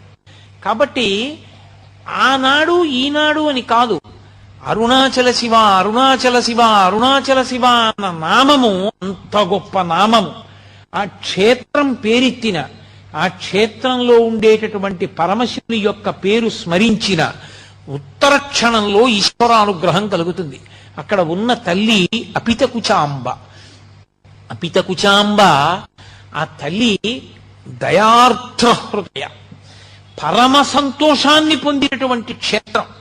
ఆమె పరమశివుని యొక్క నేత్రములను మూసినటువంటి కారణం చేత లోకానికి కలిగినటువంటి ఇబ్బంది తన వలన కలిగిందన్న భావం చేత ఆ పాపం ఆవిడికి లేకపోయినా ఆవిడ ప్రాయశ్చిత్తంగా కాంచీపురం అరుణాచలం వచ్చి తపస్సు చేసి మళ్లీ పరమశివుని యొక్క వామార్ధ భాగాన్ని చేరుకున్న కారణం చేత పరమ ప్రసన్నురాలై కూర్చున్నటువంటి క్షేత్రం అరుణాచల క్షేత్రం. అందుకే అపితకుచాంబ దర్శనం చేసినా, ఆవిడ్ని స్తోత్రం చేసినా, ఆవిడికి నమస్కరించినా ఉత్తర క్షణంలో పలుకుతుంది. కావ్యంట గణపతి మునికి ఆ తల్లి ఎంత పలికిందో మీకు నేను నా ప్రసంగా అయిపోయే లోపల అరుణాచల క్షేత్రంతో అద్భుతంగా తమ జీవితాలు ముడివేసుకున్న మహాయోగులు కొంతమంది ఉన్నారు. అందులో మొట్టమొదటి వారి శేషాద్రి స్వామి. శేషాద్రి స్వామి రమణ మహర్షులు ఇక్కడ ఉన్నారని కనిపెట్టారు. శేషాద్రి స్వామి అసలు అరుణాచలం అంటే మారుపేరుగా మారిపోయిన వారు మహానుభావులు భగవాన్ రమణులు. అలాగే భగవాన్ రమణుల ఆశ్రమంలో ఆయన ఎప్పుడు మాట్లాడేవారు కాదు, మౌనస్వామి అని పేరు. ఆయన ఎప్పుడైనా నోరు విప్పి ఒక్క మాట మాట్లాడితే ఆయన మాట్లాడిన మాటల్ని వెంటనే పోస్ట్ కార్డు మీద రాసి వాళ్ళ అన్నయ్య గారికి పంపిస్తూ ఉండేవారు, సూరి నాగమ్మ గారు. ఆవిడ వ్రాసిన లేఖల వలన రమణ మహర్షి మాట్లాడిన మాటలన్నీ ఇవాళ లోకానికి అందేయి. అంతటి మహాతల్లి సూరి నాగమ్మ గారు. అలాగే భగవాన్ రమణులకు ఆ పేరు ఉంచినటువంటి వారు రమణుల యొక్క పరిపూర్ణమైన అనుగ్రహాన్ని పొంది నైరుతిలింగం దగ్గర తపస్సు చేసి షట్చక్ర భేదం వరకు చెయ్యగలిగినటువంటి స్థితికి ఎదిగిపోయిన వారు కావ్యకంఠ గణపతి ముని. వీళ్ళందరికీ అరుణాచల క్షేత్రంతో ఒక గొప్ప అనుబంధం. నేను ఈ ప్రసంగాలు పూర్తి చేసే లోపల అరుణాచల వైభవాన్ని ఈ కోణాల్లో, ఈ మహాయోగుల యొక్క జీవితాలు, వాళ్ళ జీవితాల్లో తటస్థించిన సంఘటనలు, అరుణాచల పర్వతంతో, అరుణాచల శివునితోటి వాళ్లకున్న అనుబంధము, ఈ విశేషాల గురించి నేను ప్రతిరోజు ఆ యోగుల జీవితాలతో కలిపి మీకు చూపించే ప్రయత్నం చేస్తాను. అప్పుడు ఆ రమణుల యొక్క తత్వము, అరుణాచల క్షేత్ర వైభవము రెండు కలిపి ప్రకాశింపచేసేటటువంటి అవకాశం కుదురుతుంది. నేను మీతో మనవి చేశాను, అరుణాచల క్షేత్రంలో అత్యంత ప్రధానమైనది ఇది అని అడిగాడు గౌతమ మహర్షి పరమశివుడు. ఇక్కడ నేను చాలా తొందరగా ప్రీతి చెందేది దేనికో తెలుసా? ప్రదక్షిణము చేత అని చెప్పాడు శివుడు. ఇక్కడ ప్రదక్షిణం చేస్తే అసలు దాని వలన వచ్చేటటువంటి ఫలితాన్ని చెప్పడం సాధ్యం కాదు. అది ఎంత ఫలవంతమో రేపు మీకు చూపిస్తాను. అరుణాచల గిరి ప్రదక్షిణం అంత గొప్పది. కామకోటి పీఠాధిపతులైన పరమాచార్య స్వామి తరచుగా చెప్తుండేవారు, వెళ్ళి అరుణాచలానికి ప్రదక్షిణం చెయ్యండి అంటుండేవారు. ఏదో ఒళ్ళు పెద్దదైపోయింది, బరువు ఎక్కువైపోయింది, ఏం చేయమంటారని అడిగితే ఒక ఆయన, అరుణాచలంలో 15 రోజులు ఉండి రోజు గిరి ప్రదక్షిణం చెయ్యి, ఆరోగ్యానికి ఆరోగ్యం కుదురుతుంది, బరువు తగ్గుతుంది, ఈశ్వరానుగ్రహం కలుగుతుందని చెప్తుండేవారు. అంత గొప్పది గిరి ప్రదక్షిణం. రెండవది అరుణాచల జ్యోతి. అరుణాచల జ్యోతి అంత గొప్పది. ప్రత్యేకంగా అదే ఒక గొప్ప జ్యోతి, కొండ జ్యోతి. ఇప్పటికీ కొంతమందికి అరుణాచల శివలింగం దర్శనం చేస్తున్నప్పుడు కూర్చున్న భగవాన్ రమణులు కనపడుతూ ఉంటారు. ఇప్పటికీ ఎందరో పెద్దలు అరుణాచల పర్వతంలో జ్యోతులను దర్శనం చేసిన వాళ్ళు, జ్యోతులు వెడుతుండగా చూసిన వాళ్ళు, జ్యోతులు పైకి లేస్తుండగా చూసిన వాళ్ళు, కొండనంతటి ఒక జ్యోతిగా దర్శనం చేసిన వాళ్ళు ఎందరో ఉన్నారు. అంత గొప్ప క్షేత్రం. అందుకే